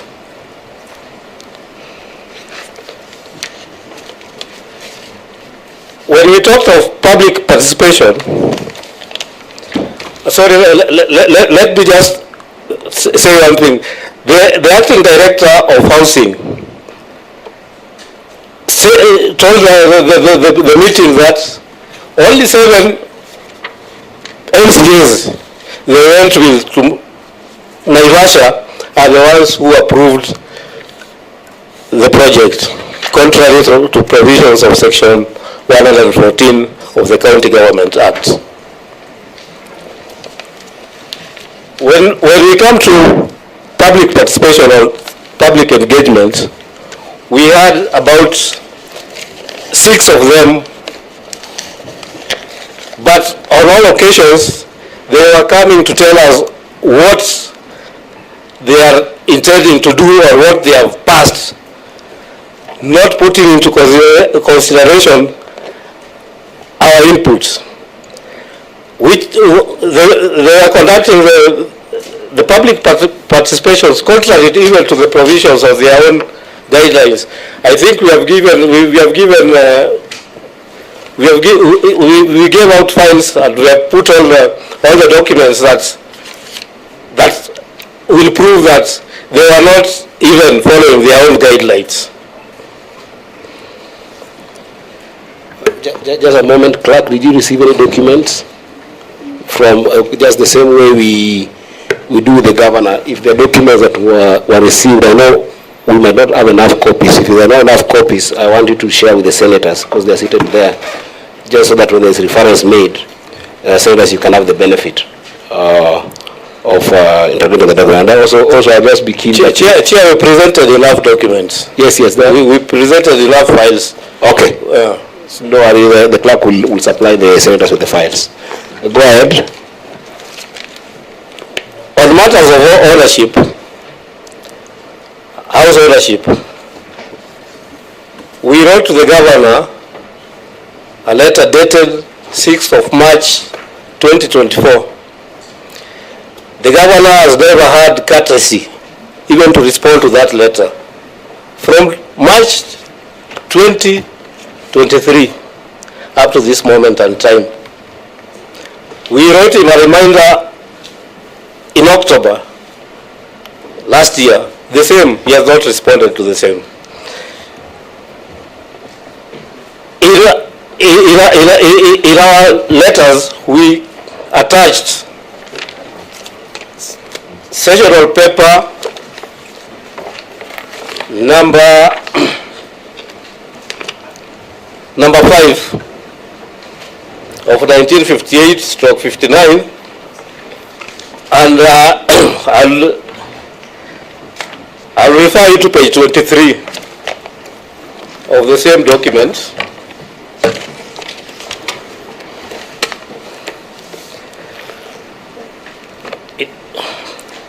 Though it is faint, it is somehow highlighted. It talks on how Maringo was constructed. This was constructed with an agreement between the Central Housing Board and the contractor. And they only handed the houses to the city council, the then city council, as trustees to collect rents on their behalf, or on behalf of the Central Bank, which is now referred to as the National Housing Corporation. The sessional paper illustrates how the money was supposed to be used. It included all even claims. We wonder what claims the city council or the county government is claiming on the estate. We also have sessional paper number 4 of 1959 at page 39. It gives the redemption period of the loan, which is put at 25 years. It is very clear that that loan was supposed to be redeemed within 25 years. But the city council have continued collecting rent. They have refused to reply to our documents. In fact, even in our sitting, the acting director said that they own the houses in trust, meaning the houses do not belong to them. We also have answered extracts of 1960, which is clear. It was now repealing the powers that they have given the then city council, the power to collect rent now, and gave it back to the Central Housing Board to collect. And it is even clear that what they legalized at that time was only administrative arrangements that the city council and the Central Housing Board had. That is what was legalized in 1960, according to the Hansard report that we have. We have also a Kenya Gazette. Yes, Senator. Sorry, Chair. We're just discussing here amongst ourselves, and we appreciate the presentation by Maringo, but quite clearly the issues that are coming up are issues that actually should have come up during public participation. We cannot allege to conduct public participation here. That will not be possible. Chair, what we would want the Maringo representatives to do is perhaps point to the issues that the governor made a presentation. What issues do they agree with? Which issues don't they agree with? So that, as you say, Chair, today we must bank something. We can't have this conversation over and over and over again. Yes, Senator Sifuna. Chair, allow me to guide the residents, because I know the level of anxiety that these issues arouse. You guide us about the nature of these public participation forums. There was a notice here, and there was supposed to be a public participation on 25th May 2023 at St. Patrick's. Were you there? Were you present? Yes, we were there. Were you allowed to say these things that you are saying here now? These people are only on that day in St. Patrick's. The estate officer came with a document. He read that document, did not share it with anybody, and they just walked out. So he never allowed you to make this presentation you are making? No. Okay, that is the information that is important to the Senate. Now, other than this meeting at St. Patrick's on the 25th of May 2023, has there been any other meeting between you and the county government? Yes, we of public participation. We vote again on let me just a minute. You gave us a date here of 2024, 6th March 2024. Oh, that was a letter. It was a meeting of there is one of 5th August 2023 and another one on 2nd February 2024. Those are meetings of public participation. Purported public participations. Were you present in those meetings? Yeah, I was present. Did the county leadership allow you to make that presentation that you are making now? No, we have never been allowed to make that presentation. And I started by saying that we have even written to the governor, and he has not even had the courtesy of responding to the same. Okay, that is clear, Chair. I think we can move, unless there is any other issue. I've been very lenient. You have actually taken about 17 minutes. Thank you. Yes, but I was giving time because I like classifying sometimes some of these themes that come out. So I think that the theme that I was getting is one, a miscommunication between you and the governor, where there is no, maybe some exchange, communication, which I think that the governor will respond to at the right time. But then there's also the issue of the legality of the project. And the one that perhaps actually caught my eye was the issue of the requirement to have the county assembly certify this kind of project, which I think again governor will talk about or rather respond to. So in that presentation, I have actually gotten two of those issues: lack of that communication between you and the governor, which I think should be there because it's a stakeholders engagement. That's the way the governor would have conversation between the county and developers. There should be conversation between you as residents and the governor. But then the issue of legality, senators, I think that the issue of this county assembly engagement perhaps is something that the governor can respond to at some point. So just take notes. The governor was a senator here, and during his time here, I used to follow him so much. He was also the chair of was it at that time? No, there was a coalition. Sorry? MP, isn't it? Yes. He was chairing the coalition on equal opportunity. So I would wish that there is equal opportunity in this conversation, both in terms of communication and even further into the substantive allotment that we talk about. So those two issues, Governor, just note them. Those are the ones I've highlighted. I will go to Lumumba very fast, but please, I am not in the habit of saying it is time, cut, because that's not the fashion here. But I wanted to go to Lumumba, and then I'll go to the Jericho Fafa. Lumumba? Chair. Yes, Senator? Chair, I think if you want us to move very fast, what we need to do is to guide our guests on what the governor has said. If they are objecting to what he has said, what point? They must point out which point they are not agreeing with, which one they are agreeing with, so that we can move forward very fast. Fair enough. On one issue, Bonacha, our friend said that the issue of land or those properties belongs to who and who. The property belongs to the people of Kenya. And that is what he should note.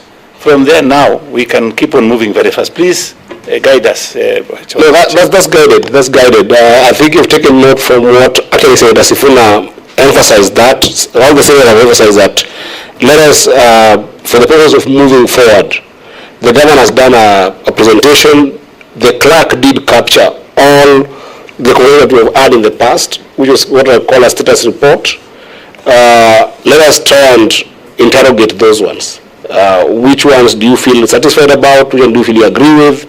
What should we take note of as senators in terms of those presentations? So Lumumba. Governor and fellow. By the way, just a moment, Chair. I like simplifying conversations such as this because we dealt with the issues in Mombasa, and it was very complex sometimes for even the petitioners to say just what do you want. I think that these are opportunities for you to simplify it for us as senators as well as the governor. This is what we want. Because that's a harder way of actually be able to make sure that as senators you can be able to converge with you and the governor on this issue. Is that okay?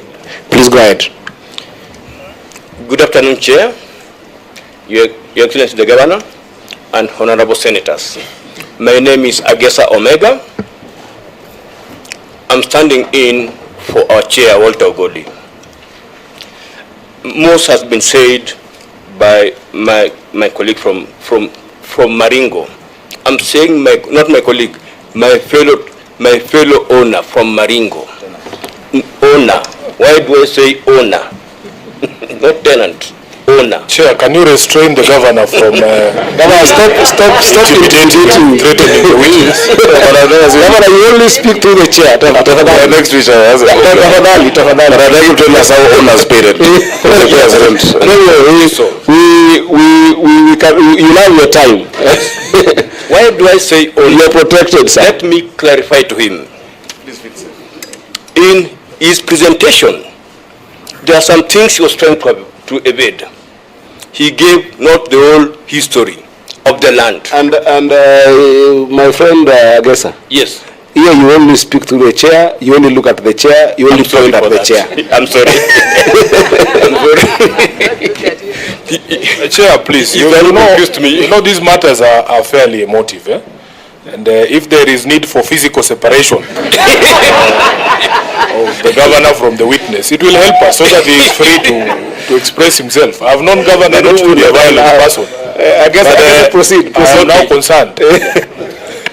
Why do I say owner? The governor has been very evasive.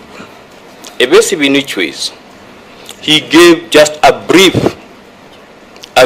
talk when it came to the history. He never mentioned anywhere the things which the last Senate asked him to produce. And if he could have produced all those, he could have known we are the owners. What I'll give, the governor came and also admitted the county had not gotten a contractor. We are not dealing with Governor Sakaja, we are not dealing with General Badi, we are dealing with Nairobi County government and the NMS, because NMS was a legal entity. So let's start it from the NMS. Our first engagement with the NMS was, and that's the question he asked, how about when NMS leaves the office? The officials by that time responded by saying, Justice Helen Wasilwa ruled it very clearly. NMS is a legal entity. So let's start it from where NMS started this project. In February 15, they called us. We have a meeting with them,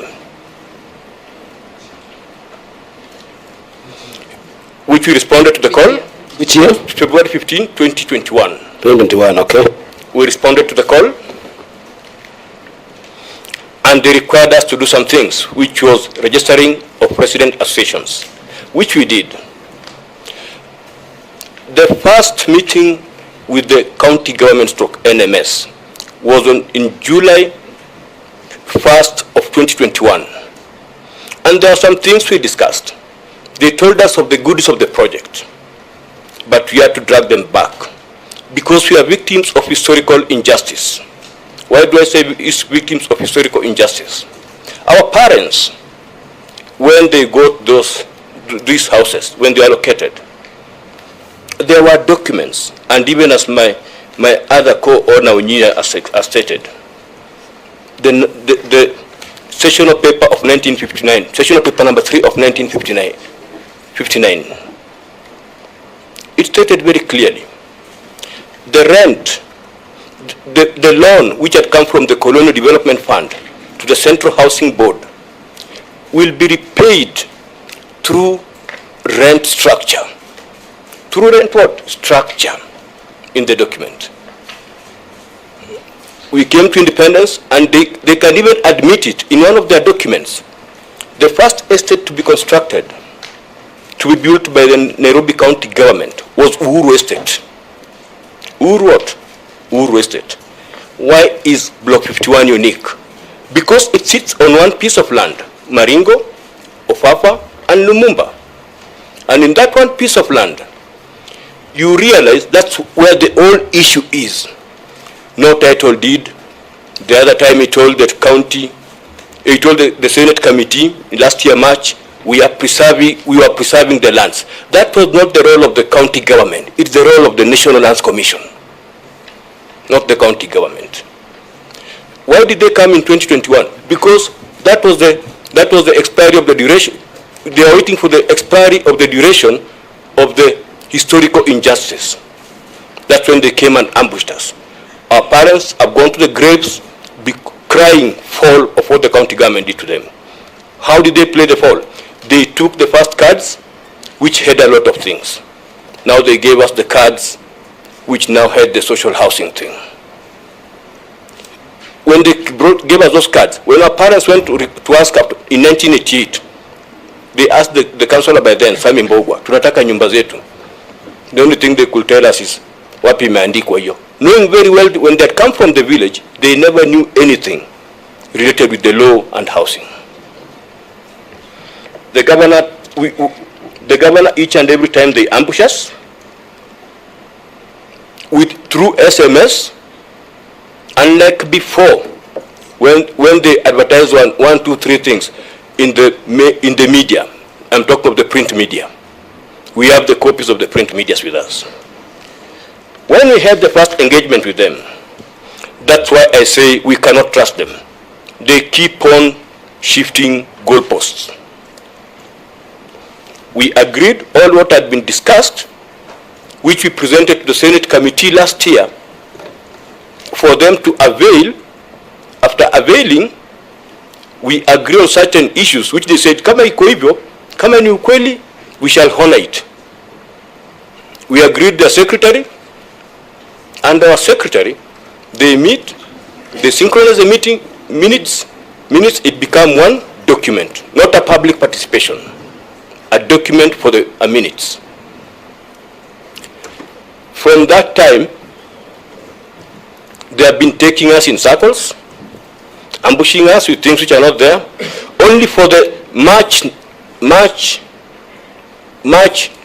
2022, we were invited to go to the NMS offices, NMS/NTCG offices at KCC.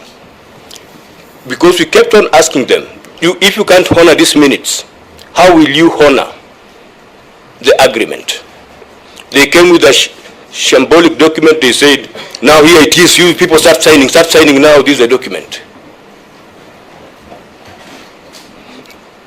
We refused to sign the document because what it contained was not what we agreed with them. Some of the things we agreed was, they come with the title deed of the land, block 51. They come with the design of the houses and everything. And then before that, when they had even started the process, they told us to register. They engaged us first in July 1st, 2021. And yet if you check on the document, the expression of interest was advertised in January 2021. And as per the Constitution says, public participation, we have to be engaged. They never did that. They said whenever they'll be coming on the ground, they will be accompanied by any member of the resident association, which never took place. And one of the person who contravened those things is in the house with us, from the county government side.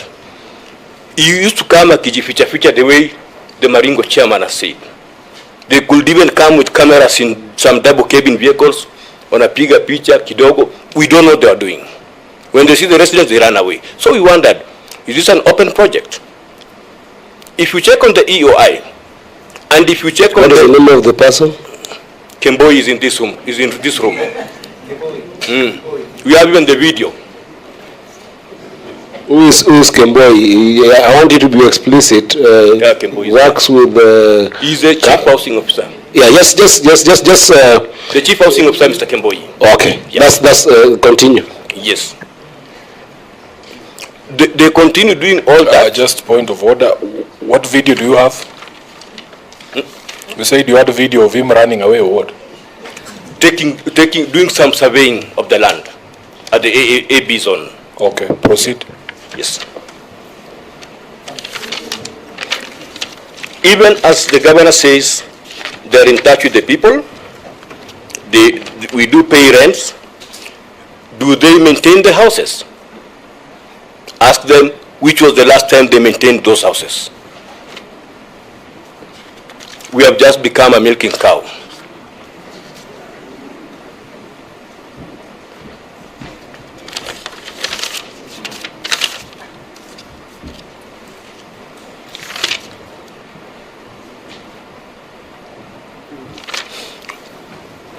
think I will stop with that leave for my chairman Mugonda because of time.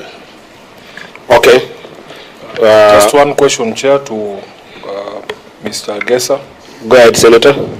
Mr. Gesa, we have a report here from the county government on this public participation. They say there's an exercise at Lumumba Social Hall on the 25th of May 2023. Were you present at that exercise? I was present. And when did you get opportunity to say the things that you are telling the Senate today? We were present. Our main role was just to listen to what they've come to tell us. So you didn't tell them any of these things? They said, no, tumeambiwa tu tuwasomee hii karatasi. Tulipouliza, wakatuelezea, ati hii karatasi, tumeambiwa tusipatie mtu. That was the estate officer. Okay. Estate officer Lumumba. Okay. Yeah. Chair, another supplementary. Chair, with what Mr. Agesa has just said, what then, as per your own question, Chair, is the ask from him representing Lumumba? Yes. What we expect from the county government is for them to come and hold a public participation. We discussed some of the things we are raising here, one of them being the ownership of the land. Immediately settle the issue of the ownership of the land, that's when we shall now discuss about the project. Okay, I guess as I said, I like concretizing what I'm trying to get into the theme, and that's why actually, if you heard about substantive questions, the four of them, now they are coming out, Governor. I'd ask about the question of successive tenancies, which is basically substantially the issue of is there an ownership problem or this. But for you particularly, Agesa, you have referred to session paper number 3. Yes.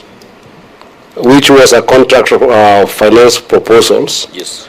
For the Nairobi African Housing Project. Yes. Are you telling this committee that in your humble view, or rather your understanding, that session paper was a contractual agreement that the tenancy payments you were making were towards ownership? Yes. I want that to be very clear so that yes. It's a substantive issue, Senator, so that you take it note.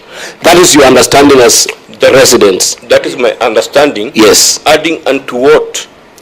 I was not born in Pumwani, I was born in... Yes, so you, and that's what I was talking about succession, because you brought the issue of your parents, yes, who might have been privy to this understanding, and that's why you have filed that contractual paper with us. Yes. That's the understanding? Yes. Senators, I want to take note of that. That's okay, Chair. So yes. Then the only thing that then we would ask is that we conclude these things. Sure, Senator. So have you tabled that agreement that says that you're paying this rent towards ownership of the house? That's yes. one. Yes. And secondly, so what are the residents of Lumumba claiming? Are they claiming the land and the houses, or just the land and not the house? What do you own there? Is it the land and the house, or just the land? The residents of Lumumba, first and foremost, they are claiming the land. That is number one. And then secondly, when it comes to the issue of houses, it's a matter of discussion amongst the residents. Chair, I want to finally just let him clarify whether this dispute, a dispute about ownership of land, there's places you can take those disputes. Yes. I don't think that sitting with the county governor, you cannot discuss and agree who owns what. Yes. So which institutions are handling that dispute about the ownership of Lumumba and Maringo and Jericho? Yes. What we did, we had to go apply to the National Lands Commission. We had to give our pleas. Then Commissioner Fatma had to release a team to come on the ground. A team of surveyors. Fatma herself, the surveyor was by the name of Paddy. They came on the ground. They did the survey they started with Maringo, then they came to Lumumba, then they went to Ofafa. And they said they are doing that pegging because in the records, this land does not have any owner. That's why it doesn't have an LR number. So your position, or what you're telling this committee, is that this dispute is before the National Lands Commission on ownership, not the size or whether who has the title. Who owns this land is a question before the Land Commission, the National Land Commission. Yes, it's before the Land Commission, and when we did a follow-up, we had to do a follow-up, the National Lands Commission. Use the mic, please. We had to do a follow-up, the National Lands Commission. Then after doing a follow-up, sometime back, it was last year, we were summoned by Commissioner Fatma. She told us, we have realized the Nairobi, that is immediately the governor had just come from the Senate committee, this committee of roads and housing. She told us, we have realized the county government has got the title deed. What we asked her was, how comes they have a title deed and the governor admitted before the Senate committee on roads and housing in front of all media cameras, the county government does not have a title deed? Now, where have they gotten it from? Now, these documents have come from you, right? Yes. There's a letter here inviting you to a hearing before the National Lands Commission on 30th of April. Yes. You are aware of this? Yeah, they ambushed us over the weekend.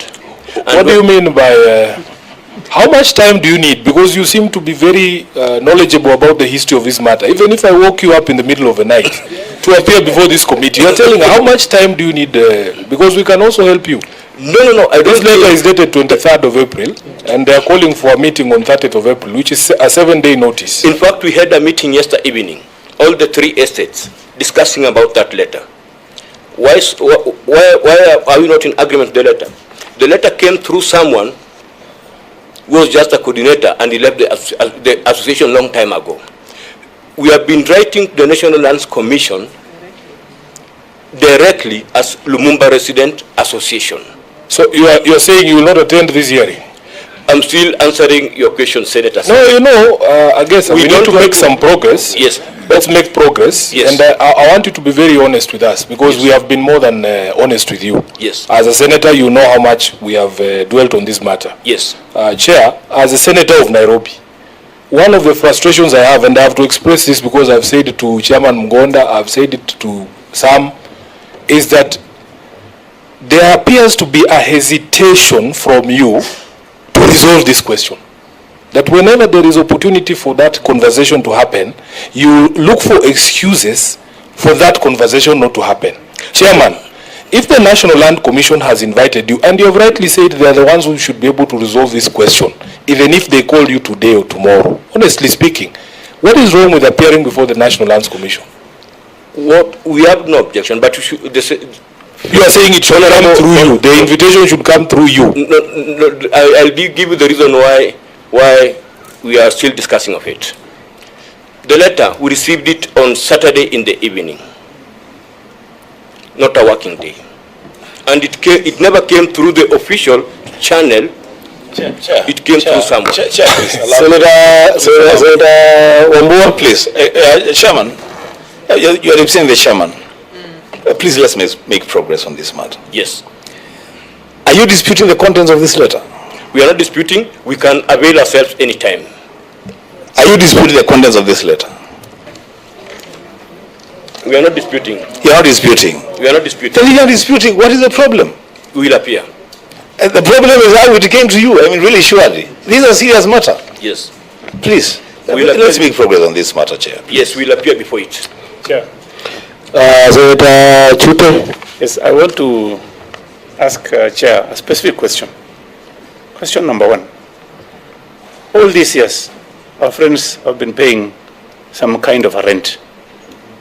I want to know, they were paying to who? Number 1. Number 2, the governor has just said that he is giving houses to the former tenants. What is his take on this? Is he agreeing to it or not? We don't refuse. But one thing, we are not trusting the Nairobi County government. They don't honor their promises. The first question is, you've been paying rent. You've been paying to who? Which institution? Nairobi County government. So now you are telling us You know, Chair, Chair, just let me make this point. Please, go ahead, Senator. That I would very much want. You know, yes. One of the things you have not told the Chair is that this dispute arose in the 80s. I think it's 1987. Your senator was 5 years. Senator Eddie, who is chairing, I don't think he was born yet.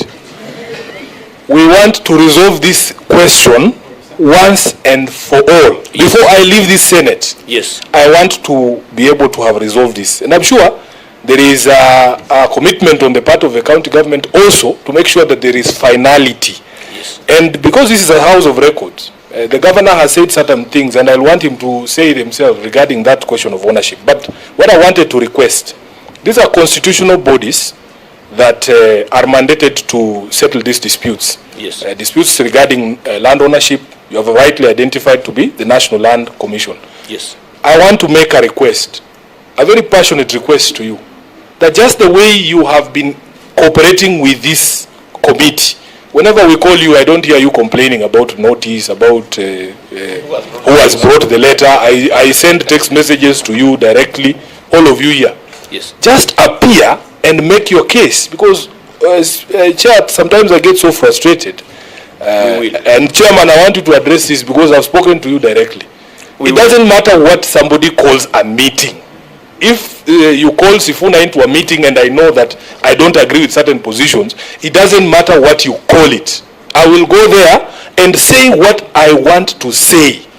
That is why you saw me asking the chair from Maringo whether they were present in these meetings and whether they were allowed to say the things they are telling us now. How is it that the Senate is the only environment where you people can say these things?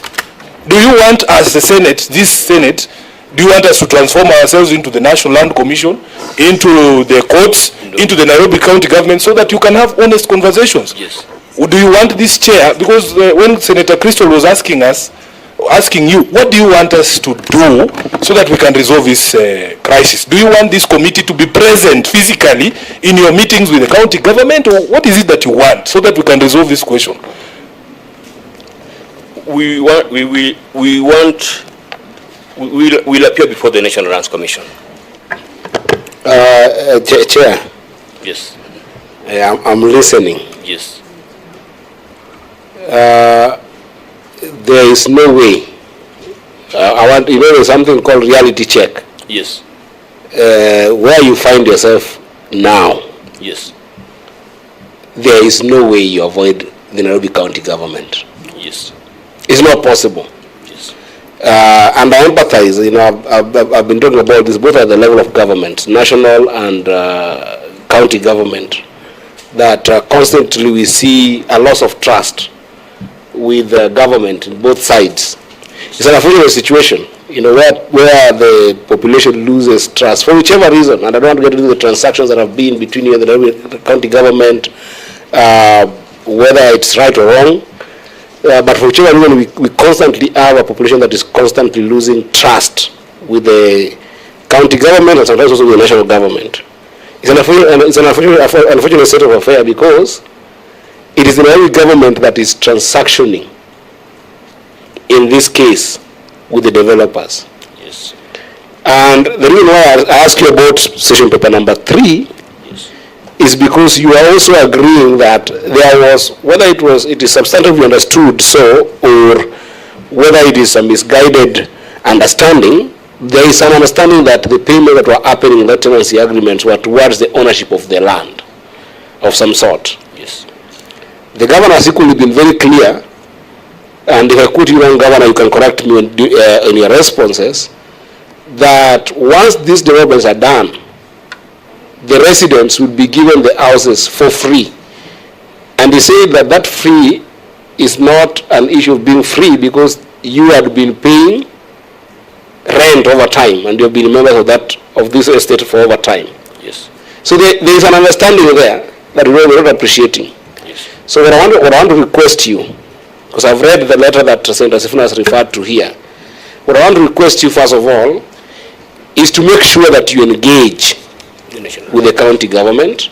Number 2, make sure that you engage with the National Land Commission. And perhaps do us a favor to update us on what that conversation has been.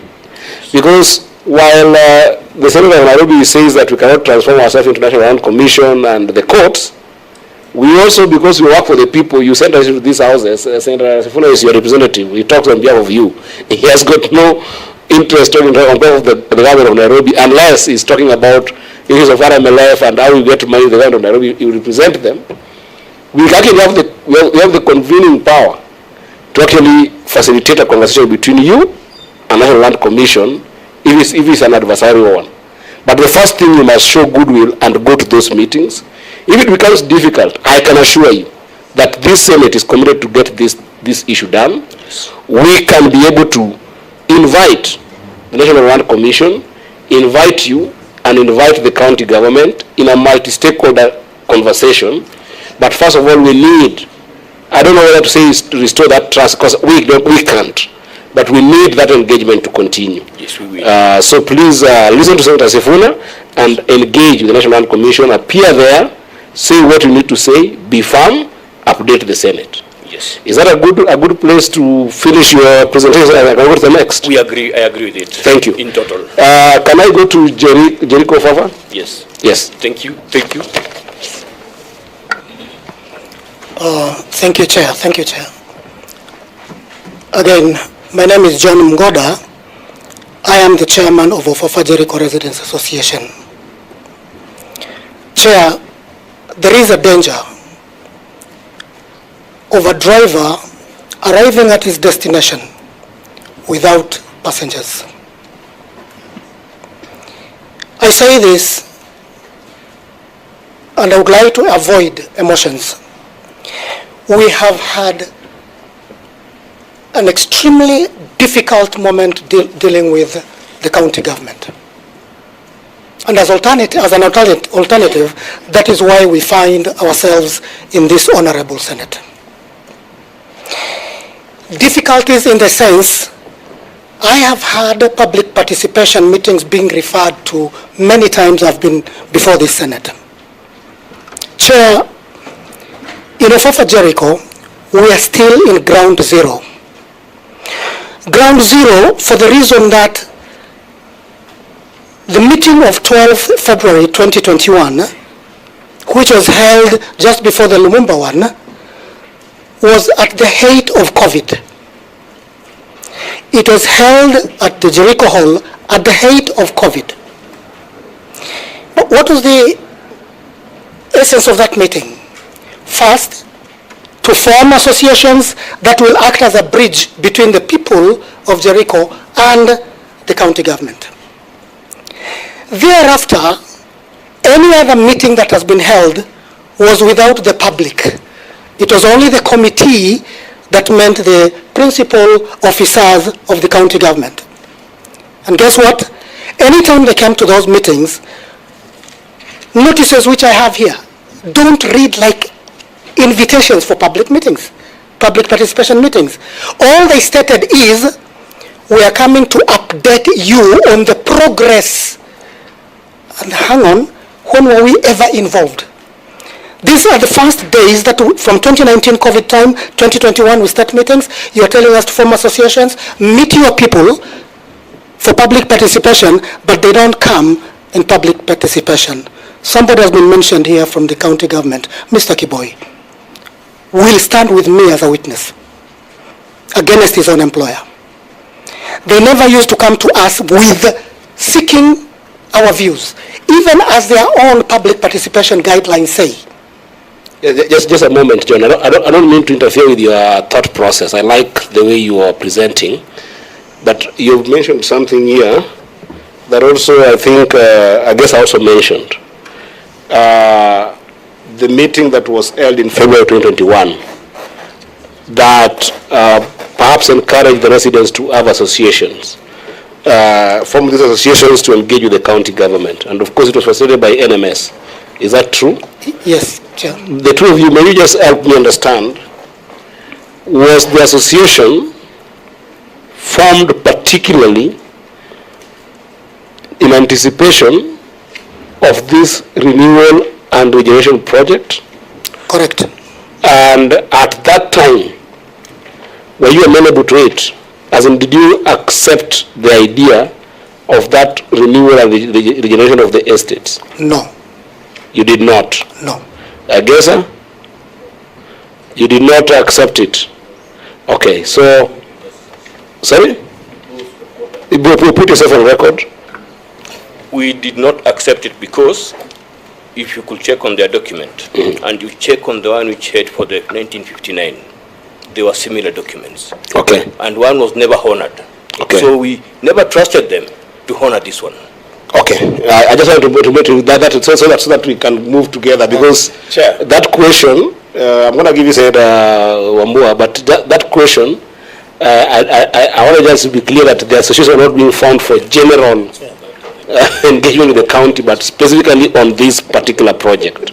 So that as you present, that is very clear to us. Yes. But Senator, I'm going to give you a minute, but I want him to continue. I don't want him to interfere with this thought process. I just have that clarification. But Senator, just following up on what you're asking, Chair. Please, yes, please go ahead. Then the chairs are saying that they were asked to form associations to engage with the county government, right?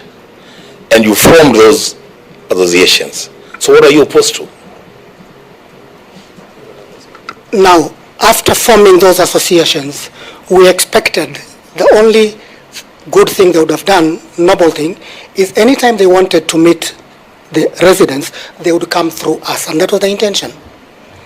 We would create an atmosphere, maybe arrange meetings and stuff like that, so that when they come to the ground, we will have been involved. So, because again, the conclusions, no, Senator, you've asked a very good question. You're not opposed to the project, at least at a conceptual level, because I think the commission went through. You are not opposed to the project. What will be becoming a point of constraint is that the county government is not engaging the associations and the leadership of the association as you had formed them. They are not engaging us. They are not engaging the association. Everything you're saying here is what the government must respond to, and we must get to conclusion. So there's issue of not engaging the associations and the association's leadership. Do I get that as an issue? Both the associations and the subjects. Okay.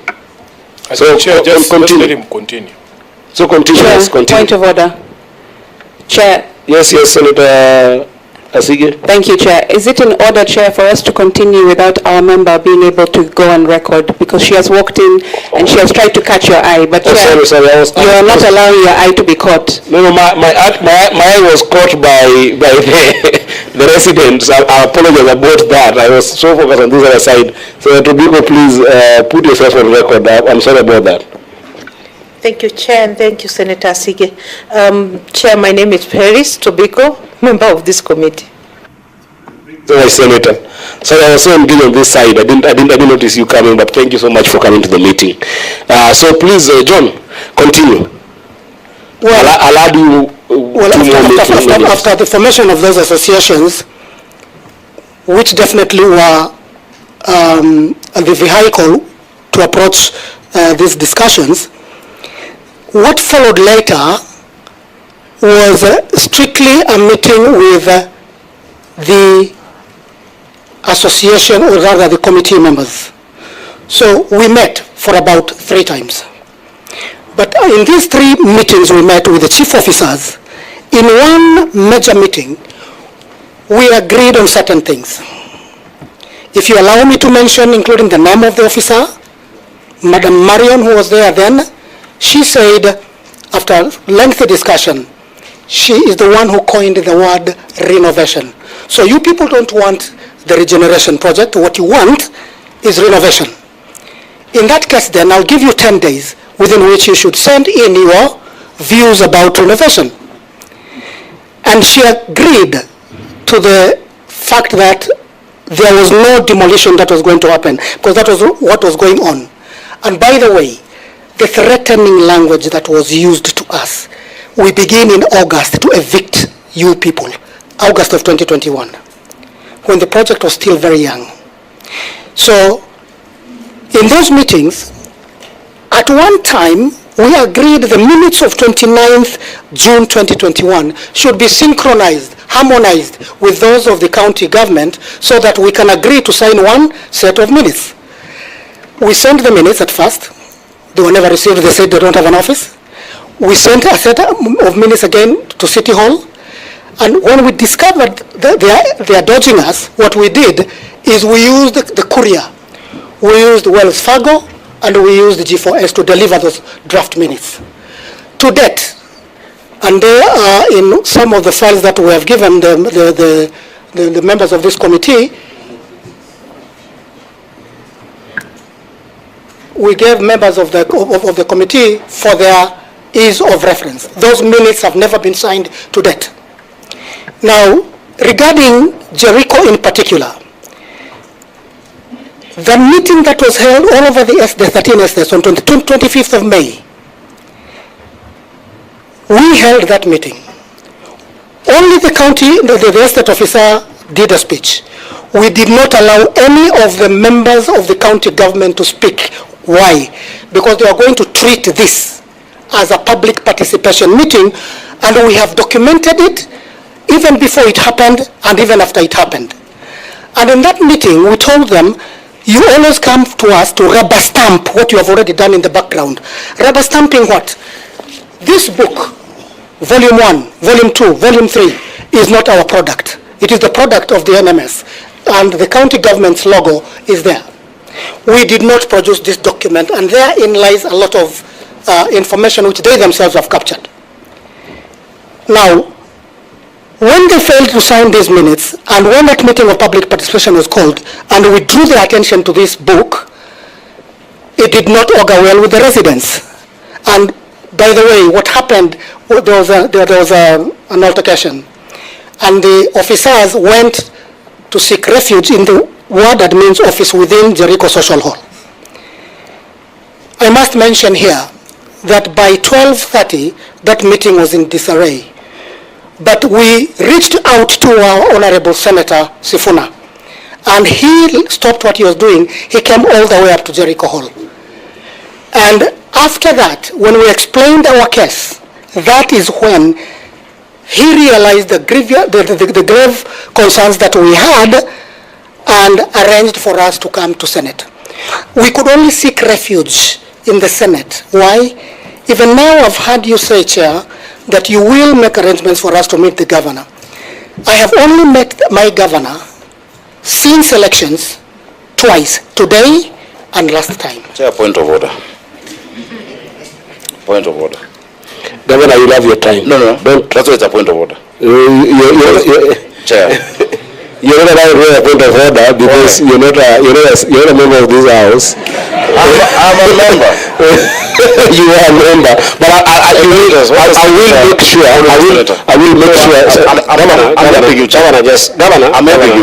Governor. It costs you nothing to hear me. Governor, just a moment.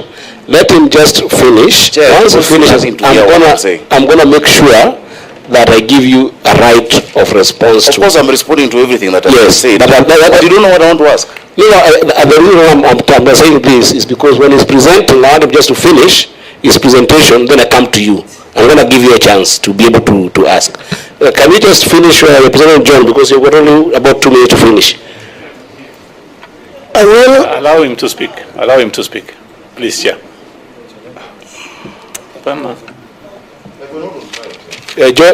John, go ahead. And therefore, our views, which we are presenting to you today and which have been captured in those files in quite some detailed documentation, is that, as Senator Sifuna stated, that there seems to be something here that we either need this to be resolved or not to be. We need it to be resolved like yesterday. But the problem has been, right from the word go, we offered ourselves to come to public participation meetings, which we were never meaningful. And secondly, because you cannot be heard, then the only alternative you have is to seek for alternative institutions that can help you. And that is why we have gone to NLC, because of the land. We believe we own this land, legally so. And we still also understand we legally own these houses as our houses, because they were rent to owner rent to own a house, as you have already been explained in those documents that you have been given and as already explained by my Maringo counterpart. Chair, we were going to seek... You have one more minute. We were going to seek your indulgence here, that you engage NLC and engage the county government to please hear us out. We are still in square one. We still believe the residents said no to this project. Proper consultations have never been made, and the law has been broken left, right, and center. We live in fear in our estates. Thank you, Chair. Governor, I wanted to give you a chance to perhaps raise your concern. Chair, I think next time we have such an engagement, everyone should be on oath. Because there's a lot of disingenuity. Chair, I will share with you a letter, because he says he's met me once or twice, and that they seek audience and they're not getting audience. We invited them for a meeting with me on the 7th of April, 2025. They came and stopped residents from attending the meeting at Charter Hall. Why is he not saying that? You cannot come to the table of equity without, you must have clean hands. So when you call you for the meeting and you come with placards and you threaten others who are registering from attending the meeting, are we really being honest, Chair? Chair, I think that is why Governor, I think the guidance of the Chair initially was a correct one, that you allow these people to express themselves. These matters are a motive for everyone. Then during your response, you can even table those problems, because me personally, and I will say this because me, I don't fear anybody here.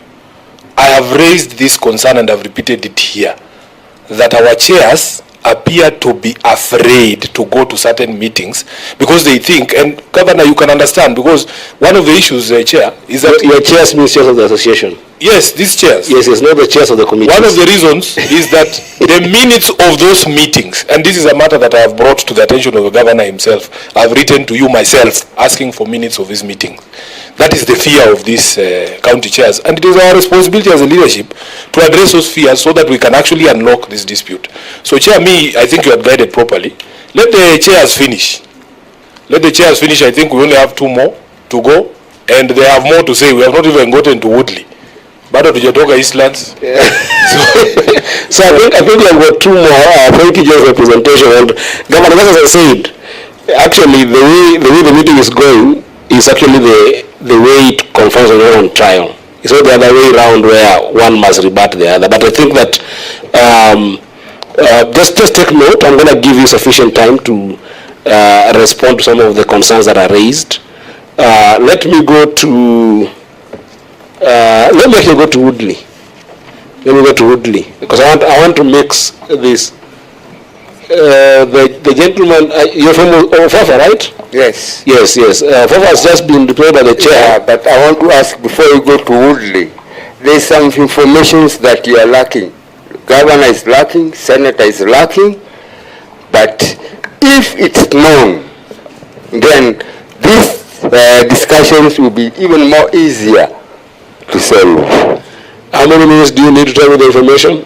2-3 minutes. I'll give you 2. Thank you. Thank you, everyone in the room. I've stayed in Maringo since 1962. I was 5 years old. We were the first alpha in Nairobi. Now we are moving out, leading to other alpha. What I want to say is this. 1974, His Excellency Mwai Kibaki, and I want Sifuna to help us on this.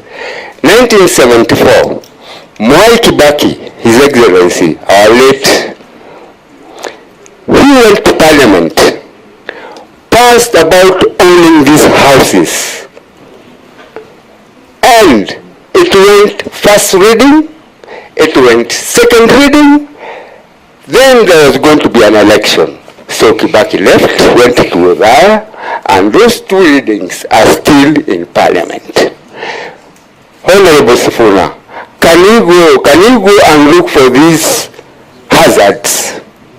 Because it is one of the documentary evidence, supportive documentary evidence in what we are doing and saying here.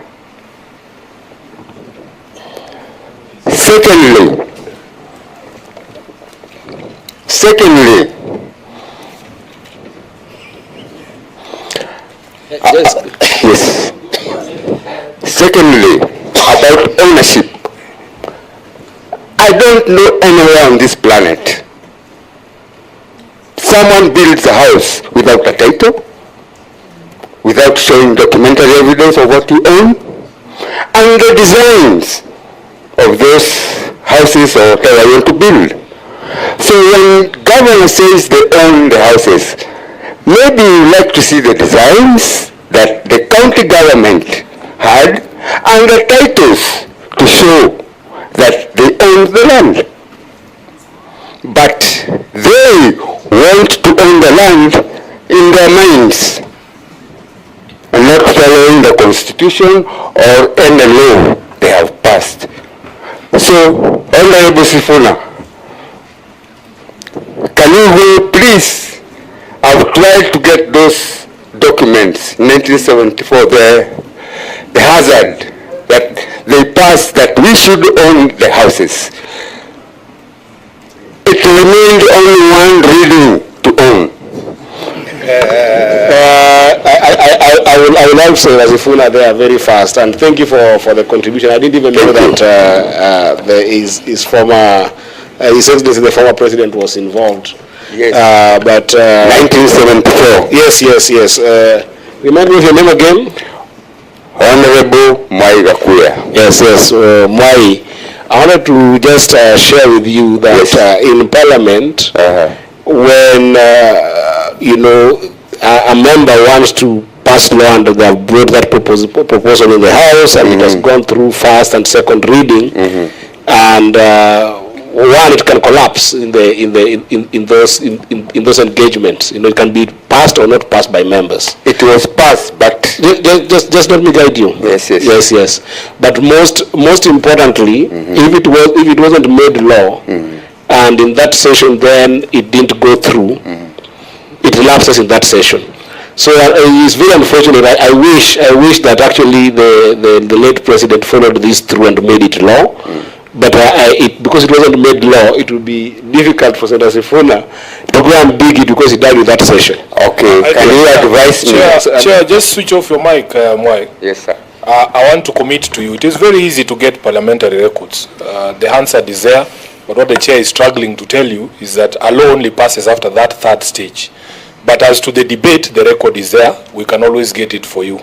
So I think, Chair, we can move to the next. I'll move to Woodley, but I will definitely encourage Senator to get us the material. But just in terms of the legal framework, it is if it didn't pass, it died in that session. What I'm trying to say, Chair, is that those documents in Parliament are part and parcel of supporting documentary. I get it. So what I was asking Sifuna, to bring this and then Rakili Kaanguka. Thank you. Yeah, but I must, just a moment, I must help you because you seem to be a veteran there. You actually lose more on this conversation when you go to refer to a document that was not passed by law. So, but that's for another day. So just switch off your mic and then let's hear from Woodley. Maybe give me a second or two to. Please. I will give you some other time, but let the gentleman here also get a chance, okay? Thank you. Thank you. Thank you very much, Chair. My name is Sam Gachago, and I'm the chairman of the Woodley Development Initiative. And nataka kusalimia our governor, Governor Sakaja, who I have not seen since he was elected governor. I last saw him in his office in KICC. It is good to see you, Governor. And I'd also like to say hello to Lydia Mathia, who has evaded seeing us for the last 8 months. Governor, it is true that the redevelopment in Woodley has proceeded, but at the moment there seems to be very little activity, and people are asking questions as to what is going on. Number two, I know there were certain problems with people going to court, and out of the 43 people, only 22 or so people were given their 900,000 shillings for relocation. I was approached by a lady who nearly undressed in front of me saying she wants her money. And I asked her, where do I get Governor Sakaja to ask him this question? And it is something that you as a governor need to look at.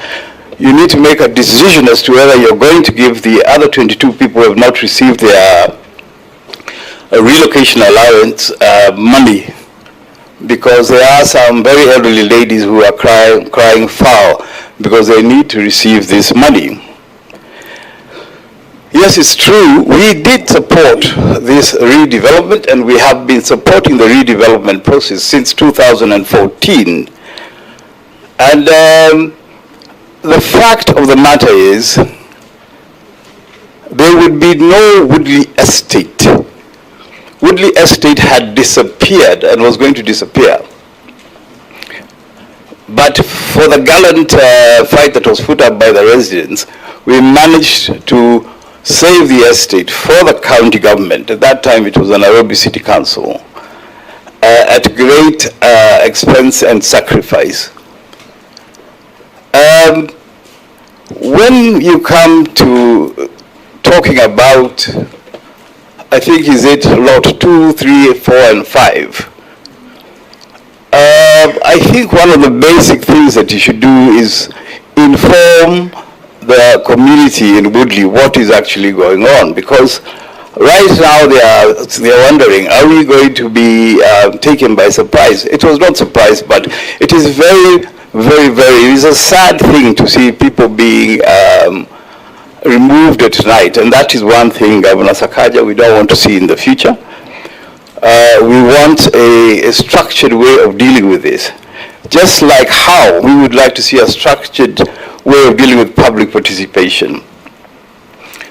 The redevelopment process is good for the city, but it has to be done with adequate public participation. As you've heard, everybody, most of the other chairmen are crying public participation. So what we are asking you as a governor is to ensure that these public participation meetings are structured in the proper manner. Now, I'd like to deviate, Governor Sakaja, from, with the permission of the chair, go ahead, to discuss an issue that has been plaguing Woodley for the last 2 months. We do not understand why we are getting threats of eviction from the housing department now and then, and this is creating a lot of disease amongst. I've written to you about that, and I think you have told us to see your chief officer, Miss Mathia, and she has not been available. But we did manage to see Patrick Mbogo, who assured us that they are looking into the matter. And all this is all due to rent arrears and rent anomalies, rent payment anomalies, which all we wanted to do is sit down with the concerned officials and sort out the issue so we can move forward. Otherwise, beyond that, I don't think there's anything very much I can say. It's only to ask the Chief Officer Housing, please, just accord us the opportunity to sit with you. We'll appreciate it very much. And I'm sure the government has told you, the governor, and don't ask me how I know, has told you to do so. So please make sure you do that, and we shall sort things out. Because one of the basic things that we want to discuss with the county is that issue of public participation. You have stated you have 3 more lots, which we do not know of, and we would like to know exactly what you're planning. We had indicated in our proposal that we should form a liaison committee between the county and the developer and the residents. And that would help resolve a lot of issues. So when we have our next meeting with Madam Mathia, I think we shall bring this up, and I'm sure we shall be able to move forward on these issues. Apart from that, Governor, all the other issues with regarding to the infrastructures have been spoken of, and you have actually pointed out exactly what the county is doing. And Sam, I don't mean to cut you, but I still advise you that you don't address the governor, you address the chair. Oh, yes. I beg your pardon. Thank you. But continue. Yes. I was talking about the infrastructural development when you're doing a major redevelopment. You've explained it very well that the county is doing things and is continuing to do so. So I think I don't have much more to say to the governor. All I can do is wish him well. And because you have come to redevelop our estate where we've lived for more than 50 years, please do so with a human heart. Thank you very much. Senators from the position notified by Mr. Sam, do you have any input, question? Yeah, Chairman, I am quite surprised that Sam Gashago getting this opportunity, all he has to do is to wish the governor well. Because in my office, Honorable Chair, there is a file this thick of letters from Sam Gashago and the residents of Woodley. So I was expecting more from you, Sam, but let me address ourselves to the key issues. Because after today, Sam, I don't expect you to write me letters regarding matters that would have been addressed here today. Okay. There was a public participation on the 25th of May, 2023. And in fact, on that day, the only public participation that I swung by to see how it is going on was Woodley and Jericho Lumumba. So I want to ask you, as a resident of Woodley, what was the problem with that public participation of 25th May? Did you encounter similar problems to your friends from the East? Oh, yes. On the 20th, the one that you attended at the social hall. Yes, okay, fine. That one, obviously, basically that public participation, yes, there was everything wrong with it because it was not a public participation for Woodley residents. It was a public participation that included the stakeholders, shop owners, the hawkers, and so forth. So it didn't specifically address the issues concerning Woodley issues. The Woodley issues concerning the redevelopment were beclouded by other issues which did not affect the Woodley residents. It did not come out very well and strongly to bring out the main issues that the Woodley estate residents wanted clarified. Okay, and secondly, clarify to us, because I think from your evidence today, there are people who are still not compensated. I was under the impression, Governor, that was complete, but you will clarify in your response. Do you have a sample or a copy of a letter of the allotment letters that the Governor has said all of you have received? I do have a copy, but no, I don't have a copy with me right now. But have you seen it? I've seen one, yes. Okay, what does it say generally? What are people getting? You know, as with an allotment letter, it just specifies exactly that that one will get a unit. Do you know the unit, the size, the design, which floor, whatever it is? No, it's impossible right now because right now the biggest problem with this redevelopment is that there was no master plan in the beginning. Nobody actually knew exactly what was being built on the ground. And this is what we were clamoring for. And I think you remember very well that we were asking, why can't we get a master plan? even if it's a master plan for the entire Woodley estate. That has not been forthcoming, and we were promised that last year. Okay, finally, Chair, on this other issue of rent arrears, I gave you some advice on how to resolve some of these matters. If a county government writes to you threatening to evict you, and they are claiming rent arrears and you have paid and you have evidence of payment, there is a place you go, Sam. Have you guys gone where I advise you to go? No, we haven't gone that. We haven't gone there. Why are you putting all your faith with the meeting with the CECs and the CEO? I think they're human beings. They have a heart and they can listen. They came to demolish your houses at night. You still trust these people to have that conversation? No, it's not that they came to demolish. They did demolish the houses at night.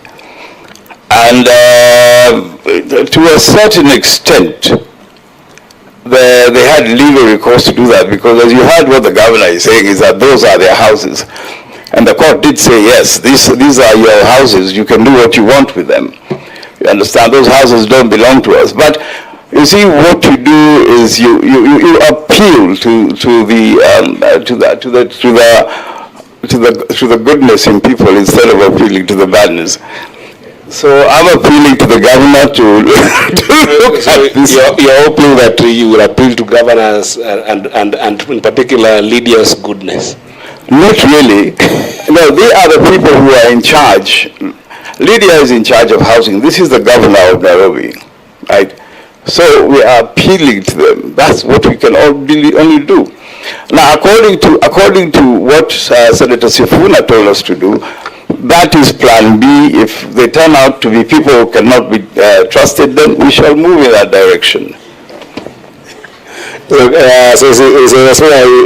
advice was politely rejected, but say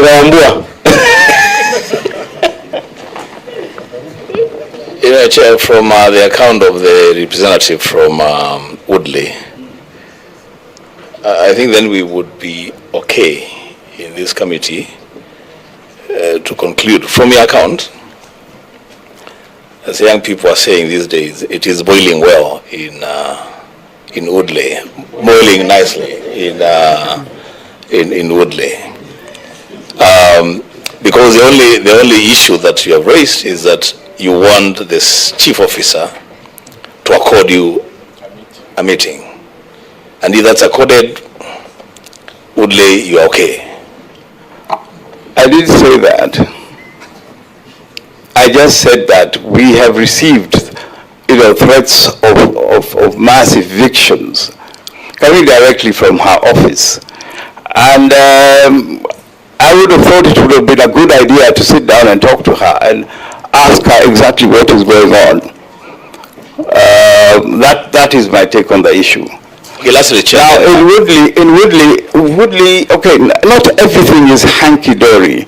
Not everything is right. You understand? Like I have said, the systematic, the way they go about their public participation meetings is wanting. Because even right now you heard that there is, I think, lot 2, 3, 4, and 5, something that we don't know, we haven't heard about it. And I think they're putting the cart before the horse there.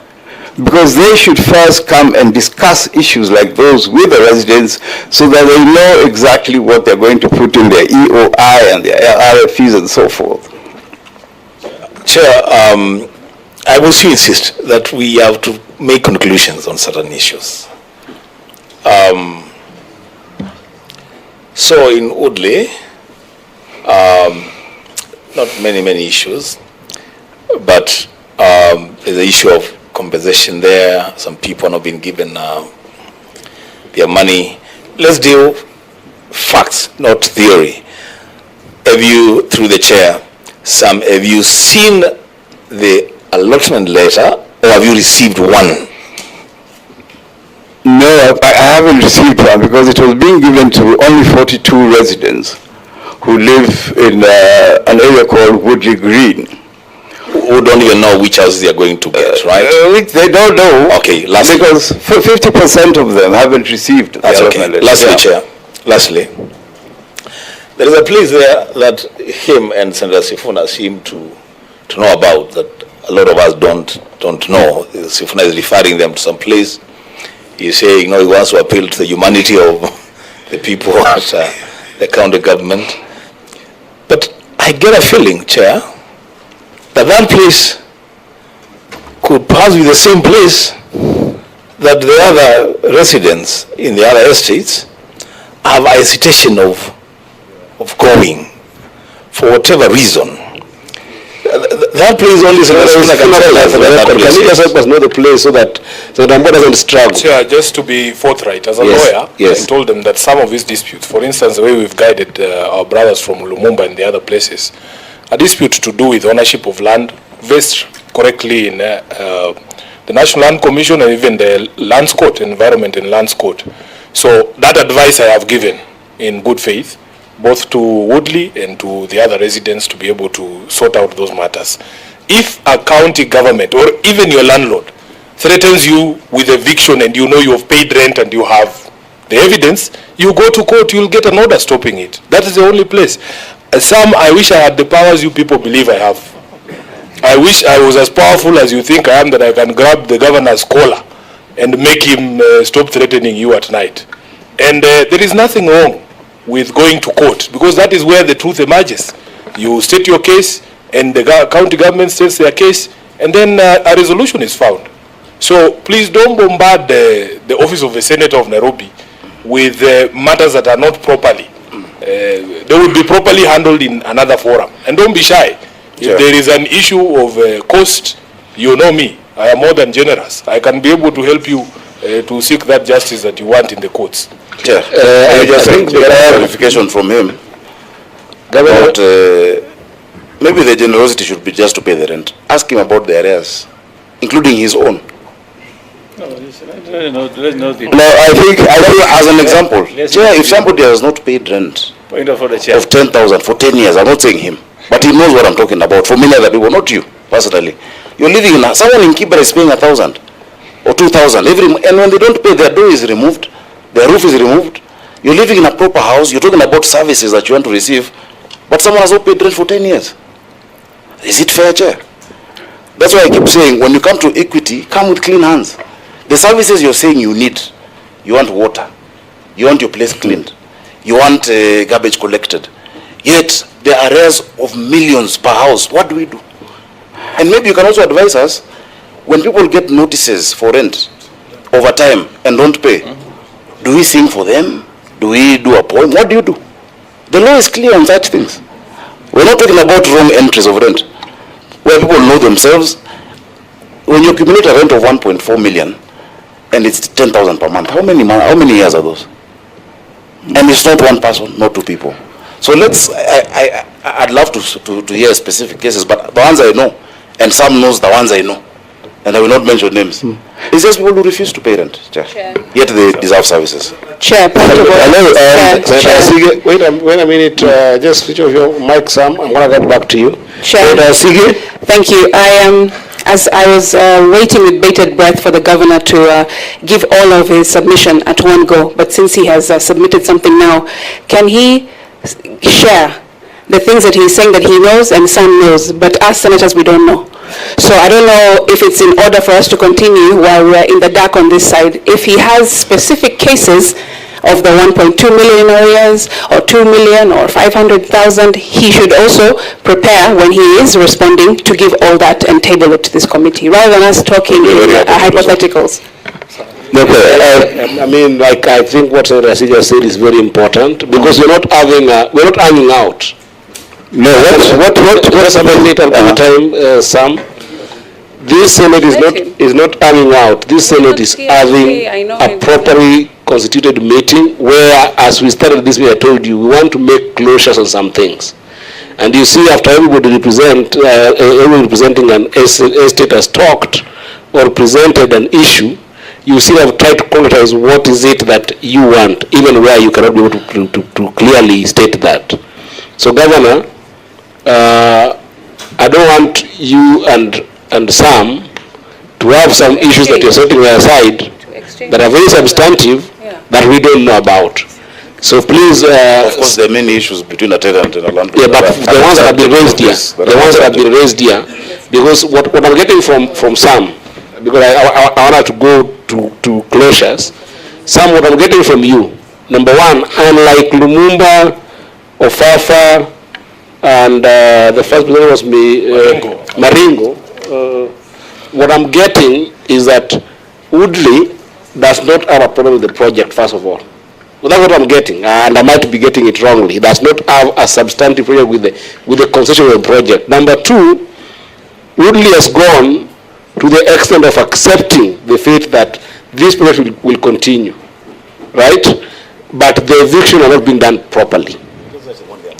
Conversations around public participation, ongoing public participation are not being done properly.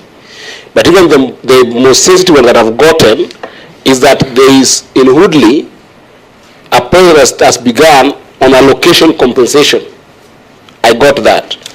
And that allocation compensation, some people have already received it, which I don't know from the governor's office or from the developer. I wanted to get to know that. But then there is 22 people who have also not gotten that that allocation compensation. And I'm just pointing those issues that when governor, when you will be responding, you respond to specifics. How do you deal with those 22? Where is this money coming from? And how do you do dignified evictions where there is need to do that, with particularly the case for Woodley? Unless I haven't captured what Sam has said, Senator Chuti, I'll give you 1 minute and then I can go to the last estate. Thank you very much, Chair. My question is very specific and it goes to the Chair, Woodley Estate. Let me say, first of all, I'm very grateful. I'm very thankful that the issue with Woodley and Nairobi County is moving on well, not like Buxton Estate. Then the question comes to, this is a development which has a plan, a drawing, and my question would be, there is something in that agreement that should indicate there is work progress. I want to know if the chair has a work progress and the units that are identified for the 43 members, if I'm not wrong, and also the completion period of that project, if it is in the contract and if he has a copy of that contract. That includes those 3 items. Okay, thank you very much. Now, I do not have concrete evidence of any allocation letter. I do not know, because I think what they were doing is that they were dealing directly with each individual tenant, and the 22 who signed are the ones who have these documents, and these documents were not given to the rest of us to peruse and see. So that, in terms of knowing exactly what was discussed between the developer, the county, and the tenant, the information we who are outside that 42 is very scanty. Chair. Just a supplementary, kindly. Senator Sige, please go ahead. A supplementary to that, to the Chair for Woodley. I believe, Chair, that Sam is here to represent those 22 amongst others, right, in Woodley Estate. So would it be in order to request him to get that information if he doesn't have it, because he's representing them? I'm sure they know that he is sitting here in this meeting today. It would have been great if that documentation was with him now, but can that be received or sought from the 22 so that we can move with concrete data in front of us, Chair? Then I'll take a serious note on that. The MOU is in the documents you have, Chairman. And you will respond. It's part of the response that you make. I'm just telling you to take note on those concerns. Chair, I wanted to give a clarification for the sake of the question that was asked by Senator Sige. Okay. For me, from where I sit, the problem between the Woodley residents and the county government is a communication problem. That, Governor, your officers are unavailable or unwilling to sit down with people in the estates and our voters whenever they raise issues. I'm holding here, Chair. There's a letter dated 28th April 2025 that was sent to me by Sam Gashagu, claiming they are unable to meet with Lydia Mathia and Mbogo there. I remember giving Mbogo a call, and he assured me that he would have a conversation with them. This is not supposed to be how it is, because everybody who serves in the county government of Nairobi is a public officer. You should be available to have conversations with the residents of Nairobi, especially surrounding such important matters. Personally, the dispute, as I understand it, Senator Crystal Osige, is that there needs to be a reconciliation on how much money Sam is claiming to have paid and what the county government claims to have received, because of the various forms that have of payments that have been there in the city over the years. Somebody claims, I sent money to these life forms, I sent money to this account. When NMS came, there was even greater confusion as to who was receiving money where. Now, that reconciliation cannot happen in the Senate, for heaven's sake. That conciliation is not going to happen in Sifuna's office, which is why, Governor, your officers, I don't have the records, surely, of who has paid rent and who hasn't paid rent. Those records are in the county government. Let these officers make our lives a bit easier. I would like to go a month without receiving a letter from Woodley, please. Or at least if they write to me a letter, let it be inviting me to a bash or something like that. It can't be just the same things over and over. So for me, that is my understanding of the problem. And this is a challenge we will put to the governor. Instruct your officers to be willing to meet with residents. And Senator Sifuna, I know Governor is itchy. No. Governor. How do you know how my skin is feeling? Not to respond to this, what I said, but Governor, I think that the issue of communication, I talked about it. I think we saw when Agesa was presenting, we saw when John was presenting, the constant confrontation is lack of engagement. I call it larger engagement, but it's communication problem, and I think that this one can be solved. I think even civic education, because rent reconciliations are done every single day. They're not done by the chief officer or by a CEC. Today, if you walk in, we have so many tenants. Rent reconciliation is done every day at our customer service center. It's a routine administrative thing. It's not for a meeting with the cabinet or with CECs, you know. But if it's a bulk, I've sent you a document. Because Senator Sige asked, what do I know that you don't know? I've sent you a schedule of all rent arrears in Woodley. Just peruse, and you will see from the top. You'll understand what is going on. That's in order, Chair. But also I would request the governor, if he's making a verbal submission, that he should refer to his own documents rather than saying, I know and he knows, so that we all can also know. Like which one? Anytime you submit, Governor, my request humbly is that you just point us to the specific volume, the page, so that we can also follow. Yeah, but not everything I say is in a document. You know, we're having a discussion. That's fine. That's fine. Can I just say one last thing? Yes, Sam. Now, I get the feeling that the governor is just getting back at me for having raised this issue. Yes, because I don't know, but anyway, I'll give you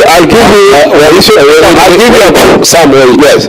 This is a committee of the Senate. Yes.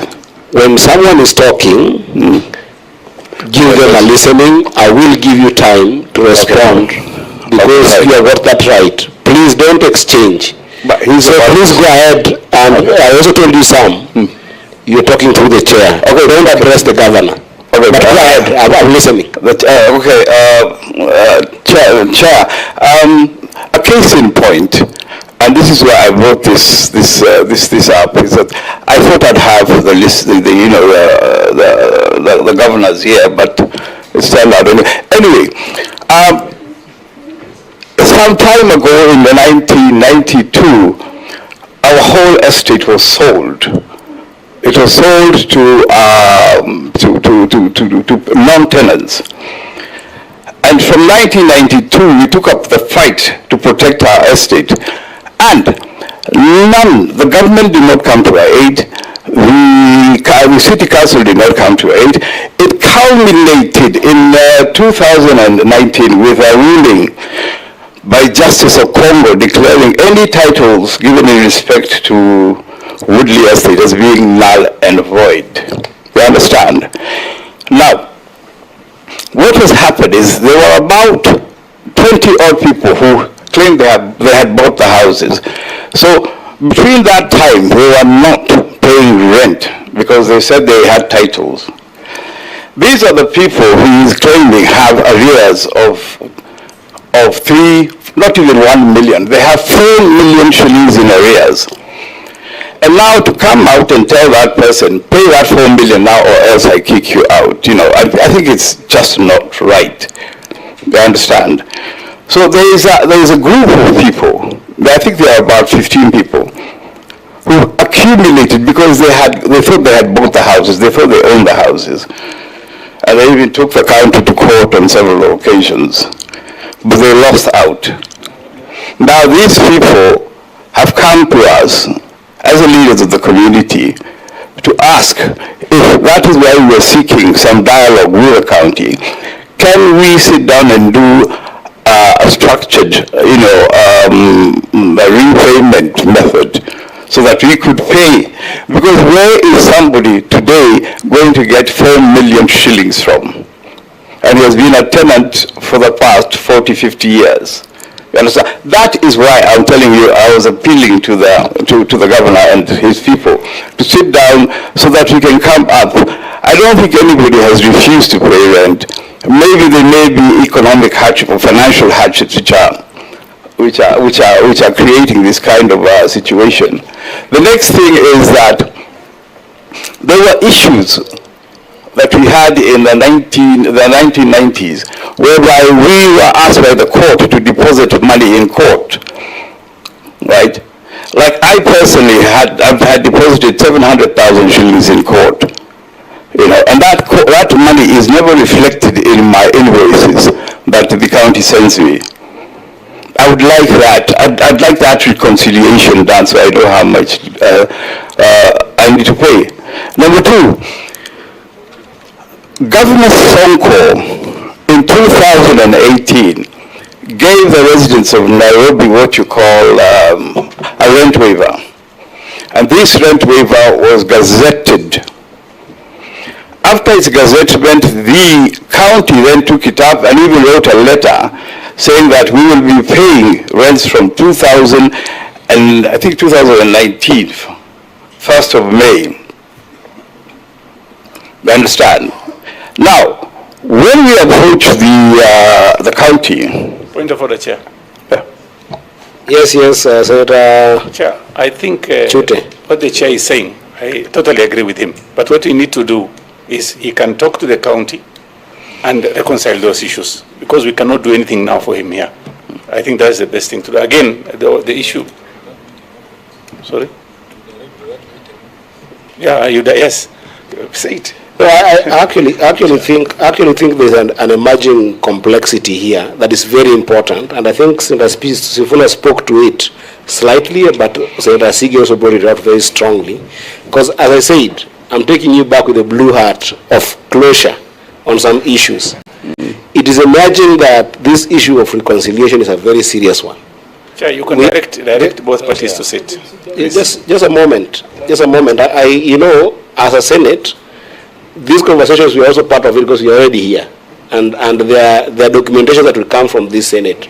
The reason I'm saying that this issue of reconciliation is actually a substantive issue is because you are seeing a number of reasons that are coming out with people not paying this rent. And remember, the reason why we're having this conversation, ultimately, is that when this regeneration happens, people must be given houses. So there will be questions even of what does the county government do with people who owe you 4 million? And then those houses, do they qualify for those houses? Do they pay first and then get them? So there's that complexity. So that I just want the governor to take note of that issue of reconciliation as a substantive issue of the Senate that must be addressed. That's all I wanted to say. So Sam, I want to cut you there so I can have the last. Just finish because of time. I've given you so much time. No, just 2 sentences so that you understand. Okay. One sentence. I mentioned to you the issue of the waiver, the rent waiver, which when you go to ask, you're thrown to the Senate. And you are told that the Senate discussed this and they asked the county, if you give this waiver, who is going to pay for this money. So they tell us that is why they give the issue of rent waiver a wide berth. But for us, we understand this is the gazetted rent waiver is a legal document. So that should be implemented. Okay, fair enough. I want to leave that at that. Governor, just take note that that reconciliation with all those complaints that have been mentioned is an important one. I want to give the chair of Am I able to new. try? Maybe you're not seeing my mic or something. I don't know. Senator, I'm also trying to just manage time as well. In as much as I think I've been very lenient. I want to give. I think it's a different. I have a question to ask. Chair, I have a question to ask, if you allow me. Please go ahead. Please. You know, we have listened to Sam, and he says he represents the Woodley Development Initiative. Is that right? Do you know of Woodley Residents Association? Woodley Residents Association. There is no Woodley Residents Association. There is Woodley Residents Welfare Society. Okay. Yeah. What's the connection between the two? Which one? The Development Initiative. Oh, that. The Woodley Residents Welfare Society was established in 1994, and from 1996 up to 2004, I was the chairman. I've been running Woodley Community Affairs for 28 years. And short, do the two associations exist? Do they do the same thing? I don't know. No, they don't. They don't do the same thing. One is anti-redevelopment. They clamor to buy the houses. They want to buy the houses that they are living in. Right. And we support the redevelopment. Okay, that's okay. That's okay. I do know that the new Pumwani estate, that's the next, right? I don't think from the briefing that I have, there is a regeneration that is going on. I don't think so. But because they're in the Senate, this is their house, I'll give the chairperson, perhaps just to highlight on some of the issues that you might also be having, related or unrelated, and then you'll allow me to give the governor opportunity to. There's a lot of things that have been raised. Then the governor, I'll give you the opportunity, governor, to respond to some of the issues that you might see fit, and then we as Senate will give you some resolutions to take on. Which estate are you from? From Jericho, but we have one very important question to the governor that has not been mentioned. I'm coming back to you. Let me just finish with Thank you. With New Pumwani. New Pumwani, I'm going to give you half the time. Just 5 minutes, kindly. Okay, thank you so much, and I beg for your indulgence to the esteemed House Committee and the Executive. Just a minute, Sam, kindly switch off your mic. Oh, sorry. Thank you. Now, in respect to, Jackson Lee Muturi Kimani, the Chairperson, California State Residence Committee, New Pumwani Estate. In respect to New Pumwani Estate, it's more so to do with the petition that we raised in the year 2023 to the attention and to the office of the executive, that is the governor. Now it's best that we understand why and how we were informed to take that course of action. The issue of redevelopment, as rightly pointed out, started in the year 2018. And New Pumwani Estate was among the estates that were earmarked back then. That was under Rail Plan Consultants. We underwent a very comprehensive 2-year consultative forum with the Rail Plan Consultants. That was a public participation. And there is a document, a very voluminous document that was published in the year 2019 with a report and the findings and the conclusion in respect to New Pumwani Estate. If you'll give me time, I'll just read an excerpt of, it is a final plan report, Urban Renewal Plan, Volume 2, that was submitted in the 19th of September 2019. In respect to New Pumwani Estate, the proposed land use for New Pumwani largely retains the existing land use structure. The housing developments in New Pumwani are being retained. The proposed redevelopment approach is thus renovation. And we were comfortable with that findings, and we were comfortable with that conclusion, and there was no issue.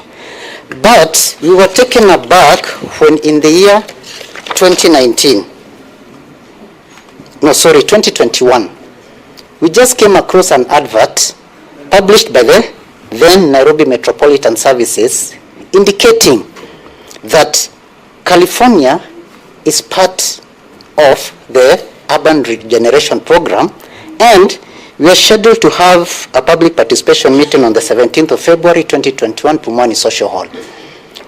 We were taken aback because there is a document which is freely downloadable, which was even tabled in the Nairobi City County Assembly back then. So we said, no harm, let us go and find out what is going on. There was no public participation. We were just informed. Go prepare yourself, we are coming to redevelop. So the course of action we took at that time, we wrote several objection letters to several ministries, and I think I was able to submit most of those copies to this esteemed house back then when we were having this session. Now, it was like bulldozing this agenda. And the questions we were asking, what was the purpose and intention of having a comprehensive 2-year public participation forum, not just engaging the entity, but a consultant? And I'm sure a consultant is not just penny mbili. Those people are paid a lot of money. Now, out of these fears, whereby we have evidence that they are attempting to redevelop California, but we don't have any evidence that New Pumwani Estate California has been removed from that listing up to date. I'm surprised that during the presentation of the clerk, they stated that they have a document stating that California is no longer under redevelopment, but we, as the affected persons, we don't have such a documentation. So that is what informed us to draft the petition. Very, very well said. Yes. There are two issues that I'm seeing, but I want to say that perhaps to chime in on what you've just raised. Mm-hmm. But there are two issues that I've heard from you. Number one is whether or not you are part of the program. Yes. Okay? Mm-hmm. Governor, you can take note of that. But I also wanted to know whether or not you want to be part of the program. Those are two different things. As an association, you want to establish whether or not you are part of the program, and if so, where are you standing in this understanding? Is it under future engagement and all that? Governor can answer that. But one of the issues that have come from a number of associations as you have had here is also the hesitance of being part of the program. So from your own view, what is the status report from your residents? Do they feel like this is something that they welcome, but they would want to engage more? Or is there a problem even with the conception of the regeneration program? Okay, thank you, Chair. Now, to begin with, we are skeptical. We have our own fears, and we raised our own fears, because we asked ourselves, New Pumwani Estate, unlike other estates, it has its own challenges. That is the proximity to that military installation, and those were technicalities that knocked out New Pumwani Estate from the word go. So we said we cannot sanctify an illegality, because public participation are now used to sanctify illegalities in this Republic of Kenya. So we said we are not going to be part of it. We are not comfortable with this program. The way it is being implemented, you have all these estates have raised issues, and there are issues which have weighty concerns, and we asked ourselves, if a consultant certified that these buildings, they're fairly modern. Number two, these buildings, according to the architect, they say that optimum land use has been done to the maximum. Number three, if it in terms of the structure, they are very sound, more than any other estate that Nairobi City County government owns in this Nairobi City County. Number four, and they are very, the report said, fairly modern, which means they all require renovation. Recently, in the year 2017, they were repainted. Just that one factor of being repainted, they almost looked new. So that's why we said, why don't we then own? We don't want to own them for free, because we don't want to affect, there's that, the financial aspect of the financial bill with the county government. If you do something that will be contrary to, which will affect their budget making processes, it will be negative to us. So we said, why don't we now then convert the existing rent? We don't backdate. Existing rent, we start a new chapter, convert it into mortgage, convert it into TPS. They have the enabling legislation, because in Pumwani Estate, we have TPS flats, which are intertwined. So you want to do that to own in the current status or to own in the development? No, we own in the current status as they are. I think your point is home. I want to give senators, if perhaps they have got concern on that, but Governor, there is an issue there of value for money that Kimani, right, is trying to bring out, that there is feasibility studies that have been done. There is a contractor who was engaged. There was 2 years public participation on the renewal of the new Pumwani estate. So at what point did it get expunged from this program, and what then becomes of the costs that were incurred in those processes? I think that's a substantive question that you can respond to at that time. What's your name again? Duncan, yes, from Ofafa, right? Yes, from Ofafa, Jericho. Ofafa, Jericho. Yes, and just literally under 1 minute, because you're pressed of time, and I've given you so much time as an estate. Yes, okay. Thank you, Chair. Chair, kindly, please. Chair, it's Jackson Kimani. I just had one more issue to raise, please, kindly. I beg for indulgence. I'm really pressed of time. Yes, I understand. But I'm going to give you 30 seconds. Okay. Yes. Now, in respect to now the final report that your clerk presented when she was doing the update status, in her records, she has a document which she said is not signed. We went for a meeting. There are no minutes of the meeting. There are no signs. There's no attendance sheet, which says that Pumwani Estate is no longer in the redevelopment. But unfortunately, with me here physically, I have a document that states otherwise. So I'm asking, so what is the otherwise? What is the otherwise? Just state it. What is the otherwise? Just state it. There is a document that was drafted by County Secretary and Head of County Public Service, which states that urban renewal will henceforth schedule engagement between the county officers and yourselves through a public participation forum on the redevelopment project, as well as development of projects proposals for request of proposals to eligible and qualified developers. This was done 3rd of September 2024. Well taken. The committee takes note, and I hope the government also takes note. Duncan? Thank you, Chair. My question is to the Governor, because at the last session on the 18th of March, he's on the query as to whether they had title to the land of Jericho, Lumumba, and Maringo. He said they didn't have, but they have a reservation. Now it has been presented to you that we have a dispute with the MCCG at the NLC. So the question comes up: how did they get a reservation that the NLC doesn't know about, yet it is the reserving body as per the Constitution? Okay. Then, just to correct Madam NCCO, she's saying contractors are the ones who will enable public participation. I want to correct her and inform her to check Section 114 of the County Government Act that expressly states public participation is mandatory for any development of nationally significant value. Any. So it is not for contractors to bring about public participation.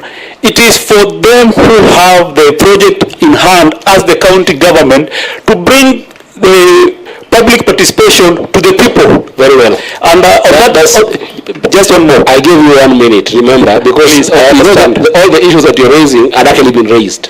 And I noted them from your chair. So they actually all conversed. In fact, if I'm fair, I should actually be giving that a minute to a lady. Let me just give him the final one. Please be very brief. Yeah, very brief. Need answers. Very brief. There is because of lack of public participation, we don't have MOUs, we don't have anything. Okay. So we must start from there. Thank you, Duncan. Thank you. I think it would be very unfair for these residential representatives to come here and the amazing ladies who have come with you, and I've just listened to all your leadership being men. I want to give an opportunity to any lady who is among the residentials who might have a word or two or a concern to raise before I come back to the governor. I really want to hear.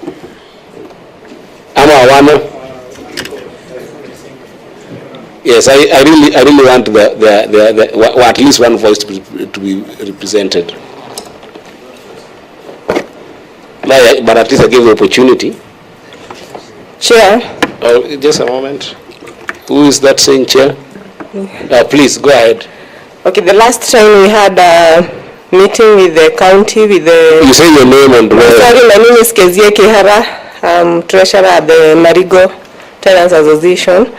So the last time that we had a meeting with the county planning committee, it was resolved that they put forward a name for Varoya, and as we give, but to resolve the issue of ownership, but to date they haven't given the name.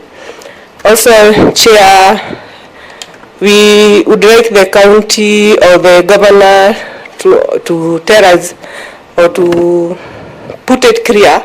Like in Maringo, there was a time they came, Kiboi came and he posted letters on our walls, on our windows, that people to come and present documents to City Hall, and a few people came, and those are the 74. So we are wondering, they called it a public participation. Is that the evaluation of the tenants, or how are they going to give, okay, they are saying they are going to give us the house or the units. So is that the list that they are going to use? Or so they have the list of the 310 people that we own the 310 houses in Maringo. Thank you so much, Kezia, and thank you for representing the voices that really. I'm going to give the governor opportunity to respond to these issues. Governor, try and make it as concise as you can. I know there's a lot of pressure. There's a lot of issues that have been raised. The many issues. But I'm giving you the time, and then we'll see how we go from here. Chair, I've listened to issues for quite a number. They want answers, and it will be wrong for me not to answer what has been raised. Chair, let me start by thanking the residents' associations and the representatives of tenants for this discussion. It's a very important discussion because, Chair, the county government has a mandate to execute what is within its functions in the 4th schedule. And the county government will execute its mandate. So long as it is lawful, the county government will execute its mandate to the people of Nairobi. The first thing I must say, Chair, county property, because I've had somebody saying the issue of trustees, that we're only trustees, it is true. The county government holds all the property in trust for the people. Not the people of Jericho or the people of Woodley, but the people of Nairobi in their entirety. If the people of Nairobi, through the delegated responsibility, want Woodley to become a stadium, all of it, it will become a stadium. Or if they want a change, if there's a different plan, the people of Nairobi If there are 2,000 more people who want to come and live where there are 20, and it is legal, we have the power to execute that. That we must get very clearly, Chairman. Number two, I've had many questions, and I don't know where Gashago has gone to. He's here. About not having seen me. When we invite you for meetings and you don't come, and it's the same with many of them. I don't know where else we need to be seen, because we've invited these chairs for meetings. I personally invited Jericho for a meeting on the 7th of April to meet me, not anybody else. If I read you the contents of that letter, just open it. The content of the letter is for a public participation forum and engagement with HE, the governor. That was the letter we wrote.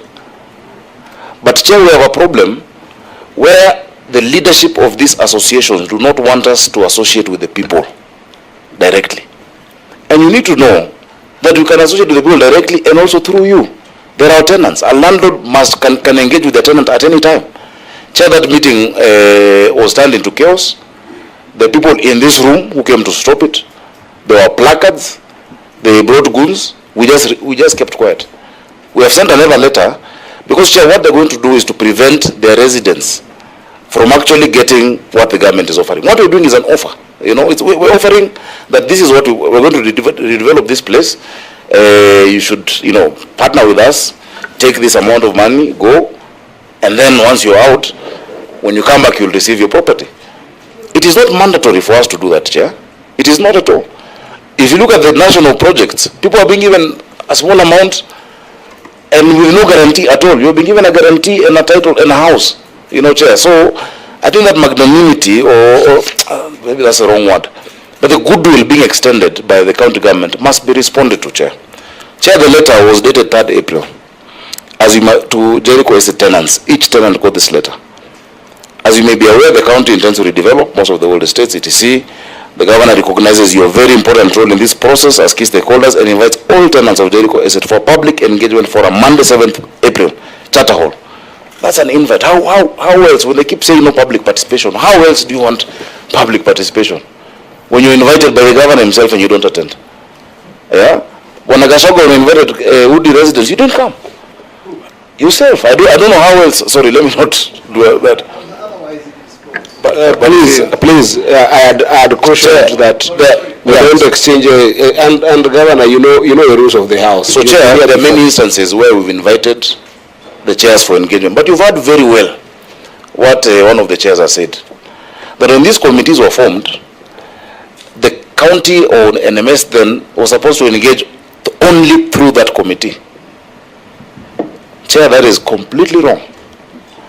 Even in terms of us as representatives, Article 1 says that the people are the sovereign power is with the people and they can access it directly. You cannot then be a group of people blocking us from our tenants and from the residents. Governor, can I just find out, why not have that meeting in Jericho? Because people who are not residents of Jericho will come. I thought the residents are there. If you want to meet directly with them, you go there. You cannot have a controlled meeting there. And I would ask you to try. You are a government. I have had a meeting there. I went there when they had kicked out the officers and we actually had a meeting. Chair, we can meet them wherever. There, you see, they were kicked out. In fact, when the chair was speaking, he said, we did not allow anybody else from the county government to speak. Chair, City Hall is there also. We can meet them anywhere, Chair, but we deem fit to. No, I was just following your train of thought about direct engagement. And this is my advice. You are a government. You have kicked out people from markets. You have enforcement officers. You can have a meeting in Jericho. I hear your suggestion, but it's a decision that we have to make. Okay, it's a recommendation. I'll be available for that meeting. We can invite me. And Chair, we can find 10,000 people there. It is okay. We will engage. We're also politicians, Chair. We're a government, but we're also very astute politicians in this city. And Chair, for as many people as you hear representing here saying they're not for a project, you have an equal number saying they're for the projects. You have an equal number as those you've called. In fact, if we do a meeting next Tuesday, I can get representatives from the same estates to come and say that they want it to start. So at what point, Chair, does public participation stop and does the government execute? Because if you wait for 100% concurrence on any project, you will not do it. You will never do it. That is by, just generally. If we waited for 100% concurrence on Woodley, we would not have moved. In fact, if there was a need for concurrence in 1949 for these estates to be developed, they would not have been developed. because there were people there who didn't want it. The people of Nairobi are 7 million people. If they feel a need for housing, 1,000 people in one estate or 200 people will not stop it. So long as it is being done lawfully, Chair, we will go on. Let me go to the specific questions. New Pumwani, I've had the petition on the issue. I just want people to understand, when you're a tenant and the courts have set a precedent, the court has ruled on it, you are a tenant, the landlord can do whatever they deem fit with that property, provided he's doing it within the law. When you talk about county assembly approval, it's a county assembly that has approved all these projects in the CIDP. The county integrated development plan has listed these projects. So the county assembly has approved. Once you approve a budget in Senate, for instance, does the CS come for each and every single project to seek a motion to approve? No. But you've approved the medium-term economic framework, you've approved the budget policy statement, projects are inside the BPS, and that is how it was approved. And they've said they've had engagements even with NMS, even before NMS. So I just want to disabuse the notion of no public participation. The meetings, and there's a schedule here you have in your folders of 25th, is it 25th February or 25th what? May 2023. It was a public advertisement. It was on all the papers. It was posted in all these estates. If you choose not to attend, you cannot say there was no public participation. And in those public participation meetings, we have the video. We can share video. We can share. Because we have our media team that records those meetings. Even the press comes to those meetings. So you cannot say that public participation will only happen the way you feel it should happen as an individual. The people were very happy. In fact, if you look at our report, we have verbatim what people said word for word in those meetings. The questions that people, please allow. Just 1 minute, Governor. No, just a minute. May I just request that we let the Governor present. Just a minute, Chair. Because, Governor, we had been guided that we need to follow the submissions with the documentation you have given us. In fact, I want to refer you to your report, that public participation report. And we had covered this last time, and you had promised to make some corrective measures. I don't want you to feel like I'm interrupting your flow of thought. If you look at the public participation report submitted by yourself in Lumumba, for instance, it is at page 31 of your report on public participation. It is clear what the residents told you, and they say, your own remarks there say the objective for this public participation was not met. And if I can run your memory a bit, in the last meeting we had, you made a commitment yourself that you will engage these residents of Lumumba, the residents of Jericho, yes, as many times as possible. Yeah. So is it really fair from that perspective of your own report to say that there has been effective public participation, at least in Lumumba? But Chair, I have just explained that I then further invited them for a meeting. Part of what could have caused it not to be effective would have been the venue. But I invited them to come to Charter Hall, and residents came, but they were being stopped by the leadership. They came, but they were being blocked. They were being threatened. Those who would sign the register were being threatened. Chair, let me just tell you, under no uncertain terms, will anyone come in between us and the residents of the city? No one. No one. No individual. No individual. Just because you have been elected as a chair, you're holding that position also in trust for these people. The people who've come directly to us saying, please, we want to sign this thing. This thing has taken too long. Our people, I don't want another deal behind, I don't know what it is. But no individual, you cannot create, I don't want to call it brokers, but you cannot create another layer between us and our tenants. The tenants pay rent directly. There's no tenancy agreement that recognizes an association. These associations were formed by the county to make things easier, not things more difficult. You know, so Chair, that one, under no uncertain terms will we do that. So let me go to specifics. New Pumwani, and that's what I was explaining, and the senator came in. Some of it is TPS, tenant purchase scheme. The county government is your landlord. The courts have pronounced themselves, Bonagashago, that the county government can make a determination based on its plan where it sees this thing going. You know, that in the next 20 years, possibly, we need to bring down even those houses and build a hospital.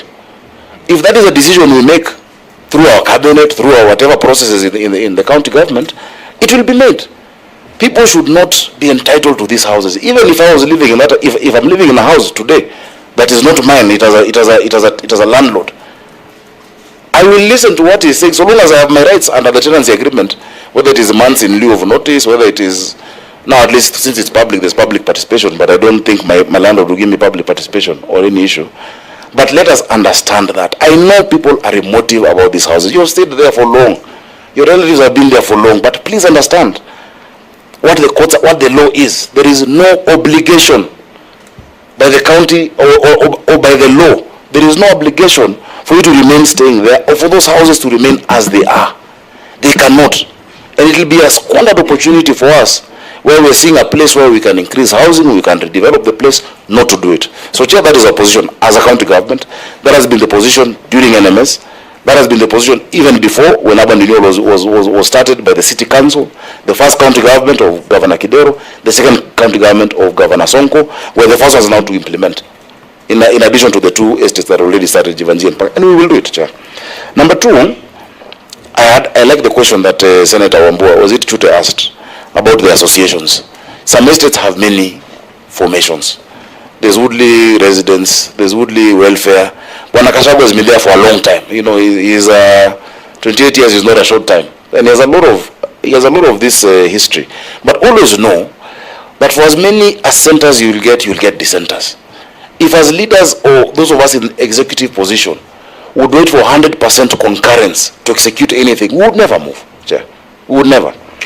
The issue of waiver, the rent waiver that was issued at that time in 2019 was actually deemed to be an illegal waiver. There's a city waivers, there's a waivers procedures law. The governor cannot issue a waiver. Even the ones you see where we have our photos on TV and rent whatnot, it says it's actually the CC Finance who is allowed to issue a waiver, and the waiver is for a period and for a reason. So and that one was really targeted at market stalls. You know, the stalls like Kenyatta Market, but the ones which are beyond the TPS stalls. That's what it was targeted. But what I know, there was an issue with that waiver that was then issued by the governor and the gazettement. Something being gazetted doesn't make it legal. A gazette notice is just a publication. You can gazette something that is illegal. But a gazette notice is a form of informing the public. Yes, gazettement does not give things the force of law. I have been in this house for 10 years. I know what I'm talking about. A sessional paper does not confer ownership. A gazette notice cannot confer ownership. There are only a number of ways through which you get ownership of land in this country. It cannot be an MOU. An MOU does not give you land. It doesn't. There are specific ways. Look at the land laws. Look at the laws of this country that give you land. The title deed of Jericho, Lumumba and Maringo, we have the title deed of 290 acres. What I said we were processing is a reservation for the specific housing projects in the specific areas. So that your JV vehicle, your joint venture vehicle between us and the developer then holds that particular reservation, or for lack of a better, let's even say a specific title. MLC has moved into the reservation space because now we're the lessor and the lessee. We can't lease land to ourselves. You know, you cannot be the lessor and the lessee. So that is why, and it'd be good for you to speak to NLC. Also, please note, NLC does not own any land. It does not own land. NLC manages land on behalf of the county government and the national government. But they, within themselves, do not own land. They cannot give anyone an allotment of county land if the county has not approved so. That is in Article 62 of our Constitution. That is in Chapter 5. That is in our Land Act. Even the Physical Land Use Planning Act. Please know that. So even when you go, even when people, the leases expire, and I'll give you an example, national government leases that have expired in Nairobi, national government institutions, and they go for renewal, the NLC has to write to the county government to see if the county government accepts or rejects or has another plan for that land. So I think let us be very clear about that, and that is why the courts have pronounced themselves repeatedly. Now on Woodley, because I'm starting backwards coming forward, there was a meeting on the 26th of February 2024, but you have told me you were under the weather, Pole Sana. But I took members of Woodley through through the project. I showed them the diagrams, the architectural. I explained to them what this program is about. We sat with them, 20 of them signed on out of the 43. And those who signed on were then given compensation because the rest took us to court. When they took us to court, you have taken us to court, meaning you have not accepted what we are offering you. So we could not engage. The case was dismissed with costs, by the way. In fact, that was unprecedented. I've never seen a case where the public have gone to court and it's dismissed with costs. They were supposed to pay the county. Well, we started engaging again, and because I gave instructions that it is not fair, even if they've gone to court. Going to court is your right as a Kenyan. The same way coming to the Senate is your right as a Kenyan. I said, yes, they've gone to court, but still, since the case has been dismissed and they've lost it, if those who are willing to come, please come, let them come, and we give them the exact same offer of the 900,000 shillings, which is unheard of in our history. I don't know if you have any example of a tenant giving you 900,000 to go pay rent elsewhere and come back and you get a house for free and your allotment letter. They went to the Court of Appeal. So for those 20 residents, we are waiting for them. We will not engage them on the compensation and the allotment if they're still in court, because that then jeopardizes our position. It jeopardizes our position as of now. But we are willing, if they come out of that process, it's their right. It's their right. You know, it's their right.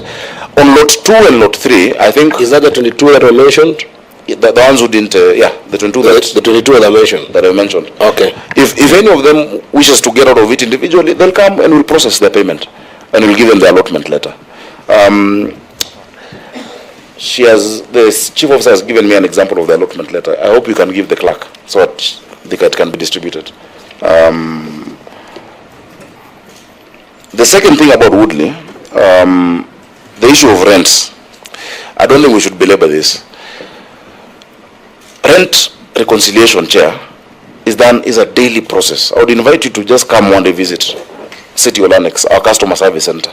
There is an entire desk just on rent reconciliations.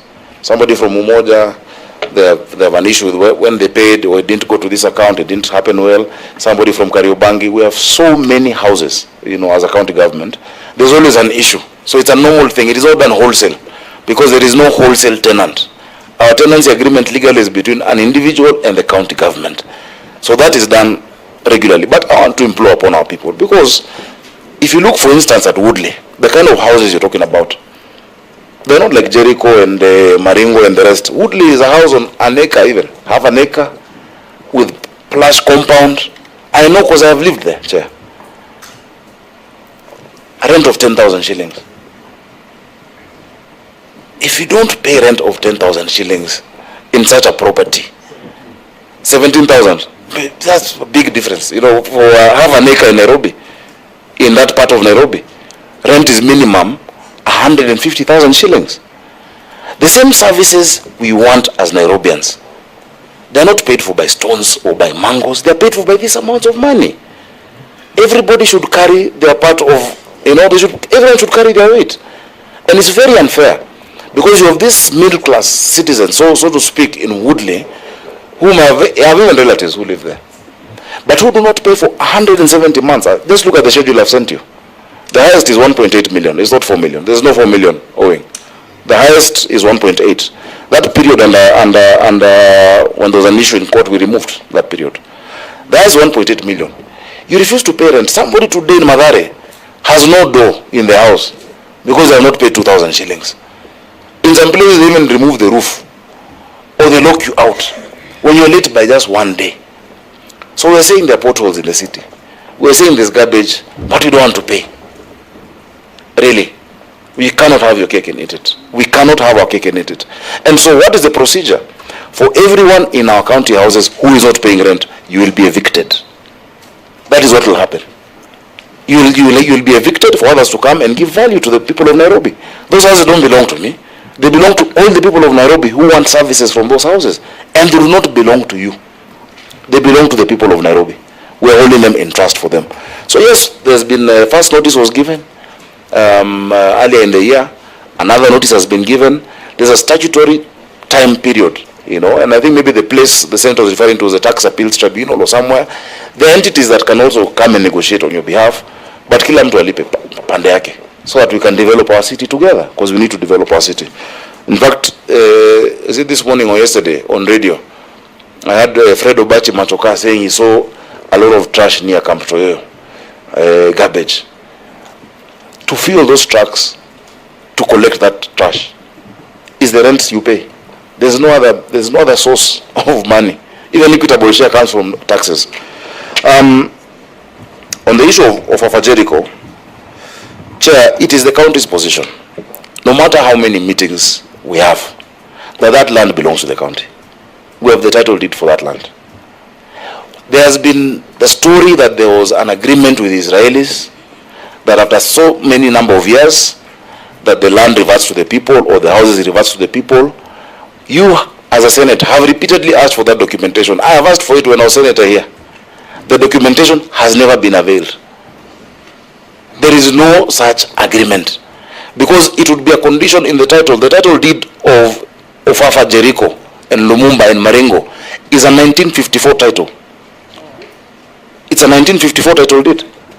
The 1954 title deed on the second page would have had conditions that this land then reverts after 27 years without any need for surrender thereof. That's how it's written in titles. There is no such thing, you know. I believe those, they will tell you we met them. When I was Senator and I was campaigning as well, they say 22, 25, 27. I know that story. But there is no documentation. However, Chair, you have the powers as the chairman of this committee to ask the Israelis through their mission if they have any documentation to bring to you about what that arrangement was. Because me, I've looked in City Hall. You know, when they say there's something I should have availed that I'm not availed, you cannot avail a document that does not exist. It is simply not there. There was no such arrangement. Because if that happened, the land, the 290 acres, would have been transferred automatically at the expiry of that period, Chair. So, when you really think about it, my people of Jericho, and the residents, and I hope the residents are hearing directly, the thing that you want to secure is your right to a house. I have said not just Jericho, Woodley, Ziwani, Maringo, Kariobangi South, I will give you a house. What else do you want? I don't understand, Chair. If you've gotten that unit, in fact, let the negotiation be, is it a 2-bedroom like one I have? Is it a 3-bedroom? Is it, you know, what kind of unit is it? I admit, my people can do better in terms of, you know, I can communicate also with pictures and whatnot, but when the leadership are creating a hostile environment, I will not send my people to in harm's way. I will not do that. That is me. I can go as a politician alone, you know. But I would say, look at how Lydia looks like, and Cecilia. These are mothers. I know somebody is going to bring people to beat them. Why would I send them to harm's way? I would not do that. It will be very irresponsible of me to do that. But that is our position as a county government. Point of order, Governor. Yeah. It is not fair to cast those aspersions to your residents. It's not an aspersion. No. I don't think that it is fair to level that accusation that the residents will visit violence on the ladies there. Just ask about the meeting. If they are violent, I don't think that is gender-based violence, even if it was you. Ask about the meeting on 7th of April, Senator. You'll get. I was there myself. No, 7th of April, you're not there. The one in 2023, the one that happened at the social. I'm saying Charter Hall. A few weeks ago. And I will send you, do you have some videos of that meeting? I'll just send to you, and you can see. And you will see people who you can recognize here. Which is why I say, the chair, I hope the governor can get this. You and me can go and be beaten in Lumumba. Of course. Let's go. That's why I'm saying, let's have this meeting there in Lumumba. Chair, let me proceed. Lumumba, again, let me not go into the detail of the meetings that were had. I think 15th February 2021, NMS. And remember, by the way, all these governments that have engaged with you is the same government. Government exists in perpetuity, you know. So whether it was NMS or the city council before ETC, public participation doesn't start afresh in 2022 with a new administration. It is the same. But we will not do it in perpetuity. We have to move. We have to deliver. You know, and it cannot go on forever. That is the point I was making. The LR number is 209-7141. That is the LR number of the 290 acres. It exists, and Chair will just please share also the copy of the title for them to distribute it. The reservation is for the specific estate. The mother title is 290 acres. That mother title includes markets, it includes dispensaries, it includes health centers. We're not doing urban generation on health centers. But the title that you create then that reservation for Ofafa Maringo, for instance, the number of acres that are there, is what then you will use to create a joint, a JV vehicle with your developer. And that JV is based on that title. And so the value of that title or reservation, whatever you make, as it were, on top of, plus the value of the houses that will be built, is what gives you the JV value. And then our contribution then is our percentage as a county of all of that. I have had the recommendations about off-site infrastructure. Let's look at how we can do it, because also, you know, the developer is trying to make a profit. Let's see what is workable. But it's a very good point, because, you know, there's of course we do the TIA, the traffic impact assessment, but you might need to widen a certain connection to the main road. You might need to do a bigger connection to the trunk sewer, which we are doing in the agreement. The major infrastructure is for the county to do, but many of these developers are willing. I told you I met with the Kenya Property Developers Association together with the Chinese Developers Association. I told them, look, the roads that I'm now recarpeting in Hurlingham, in Chania Road, Kindaruma, all of that have been spoiled by your trucks bringing premix concrete and chuma. You will need to, first of all, I will not give you an occupational certificate until you restore, but even during the period of construction, you must maintain it, expand, and it was, you know, you can think that you're asking a question that is hard and people will refuse. They are very quick and happy to say, yes, we've been wanting to do this, but no one has engaged us in that way.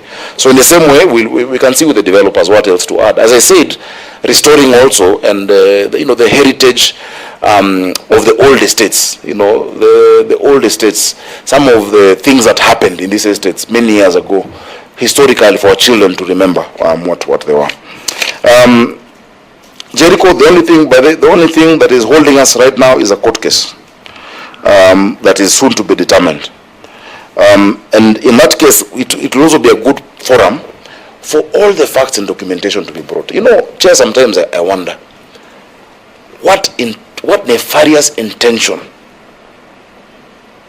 would anyone imagine that I have against my residents? What wrong thing do I want to do? I don't want those houses. I have committed you get a house. These houses are being built in 24 months or less. If you don't get it, there is an election coming where you'll say, I lied. Why should I set myself up for failure? We're doing these things genuinely because we're seeing where the city is going. I've explained that we have a 10.5 million population in the next 25 years in this city. We must rethink a lot of our housing. And I would love to engage a lot of the resident associations in Nairobi, not just these ones that are in our in our urban renewal, but all of them to be part of what we're going to start the 2050 process. So that everyone can say, okay, in 25 years, I think the city should look like this. This is how BRT should be done. And Chair, you had asked about that infrastructure. We're pushing the BRT, we're pushing the metro.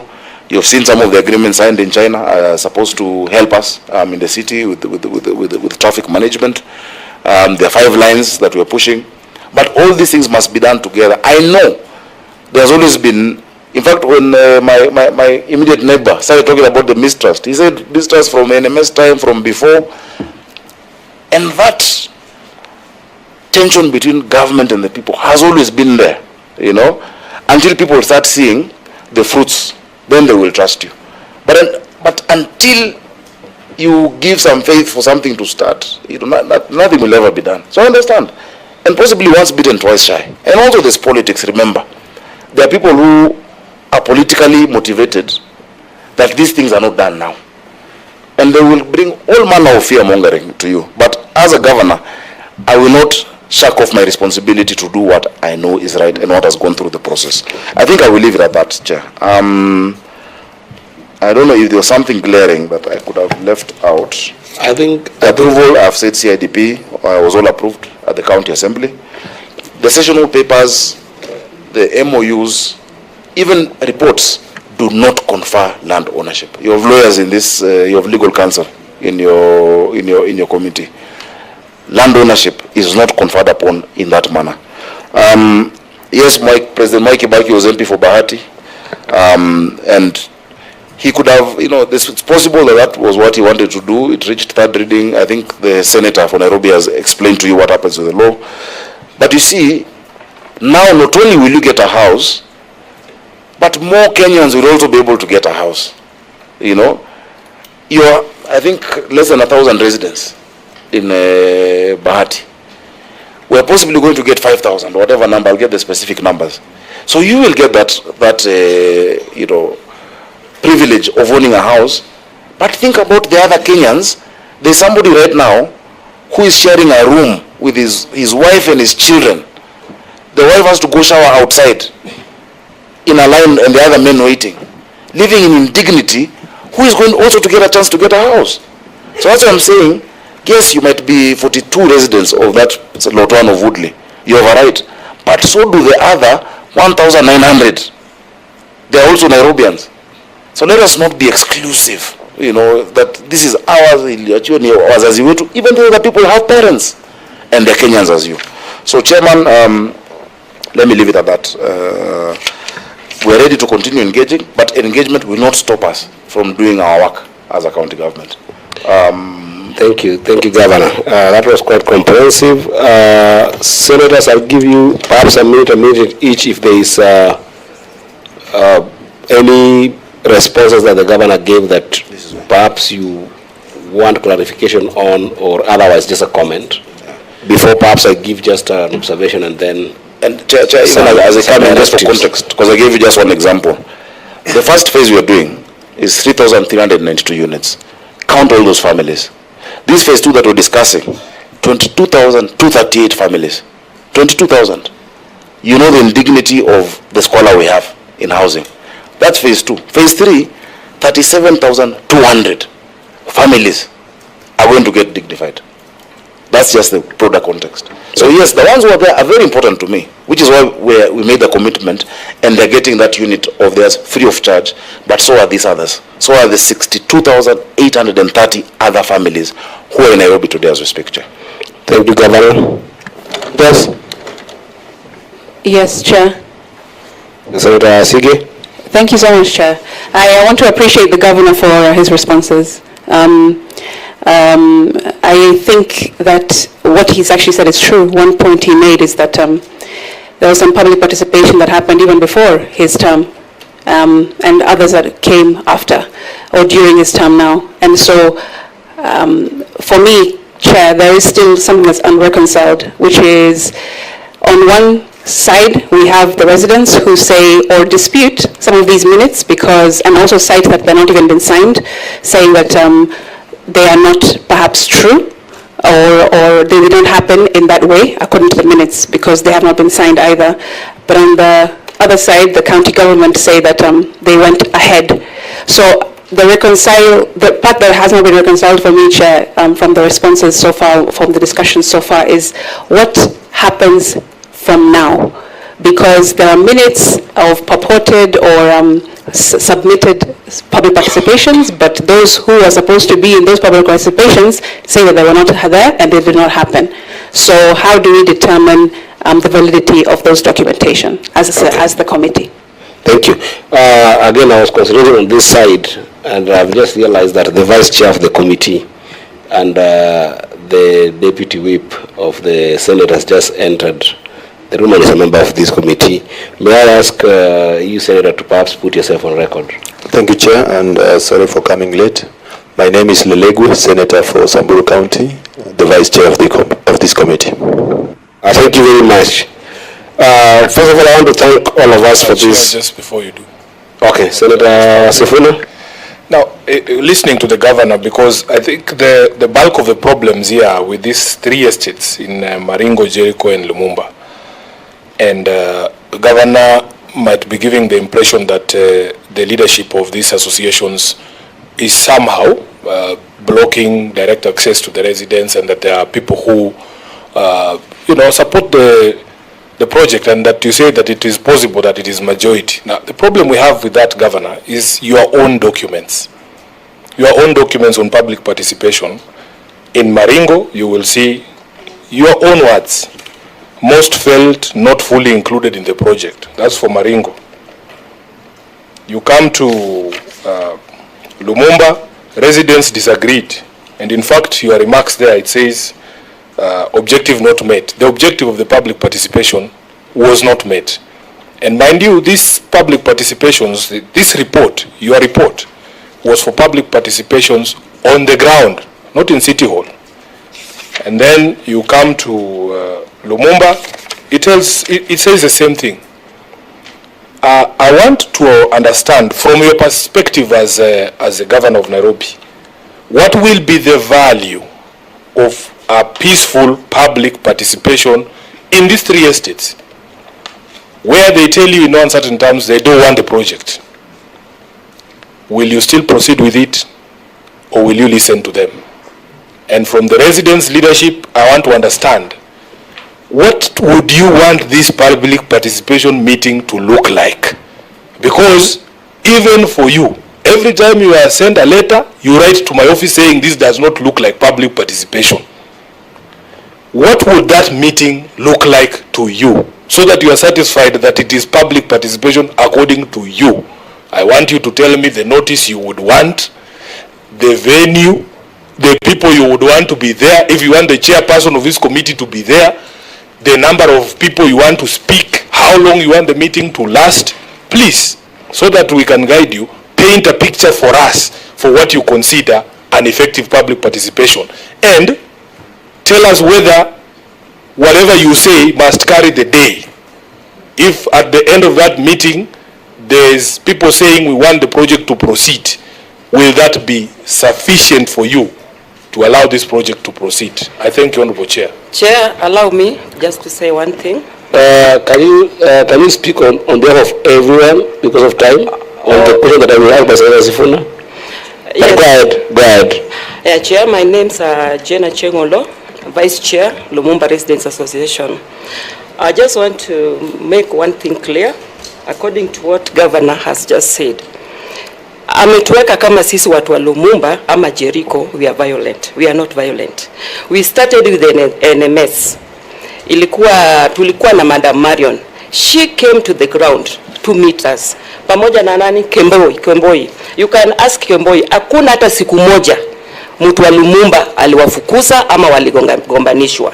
So if governor can come here and start saying Jericho, I think you're losing a critical moment. Yeah, so answer a question about how we are ready. Don't attack the governor, and he will not also respond to the things you're saying. Okay, what I want to paint a picture for us as a committee. How would this meeting look like? Okay, since we are the representatives of the residents, we are here to say we need that public participation, but not at City Hall. We can do it at Camp Toyoyo, where all the residents wanaweza kuja, ndio governor asikie vile wanaongea. Senator has been there several times, anajua vizuri. We are peaceful people, hatuna vita. So the residents walitutuma that public participation kabla any project ifanyike, wakuje kwa ground Camp Toyoyo, tutasema vizuri, all residents wakuje, hiyo mkutano ifanywe, ndio at least musikie what the residents, isikuwe ni sisi, residents waseme vile wanataka. Governor? Wait.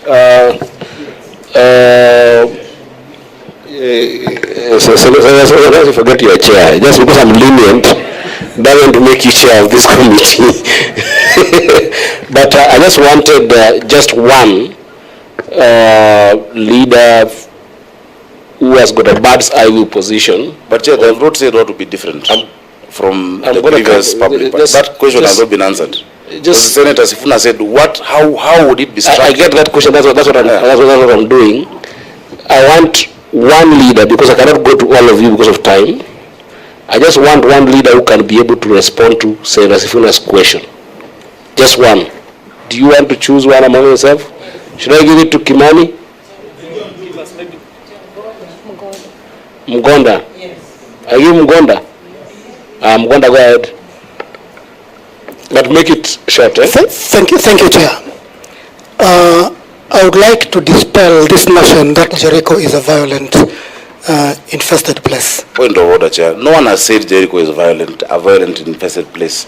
I have said those are meetings. Governor, Chair, allow me, Governor, because it's getting. But I also want you to. On the 7th of April, Governor, my meeting was disrupted at City Hall. I'm not talking about Jericho. I come to Jericho all the time. Governor, I want to request you that just speak through the chair. That's all I'm requesting you.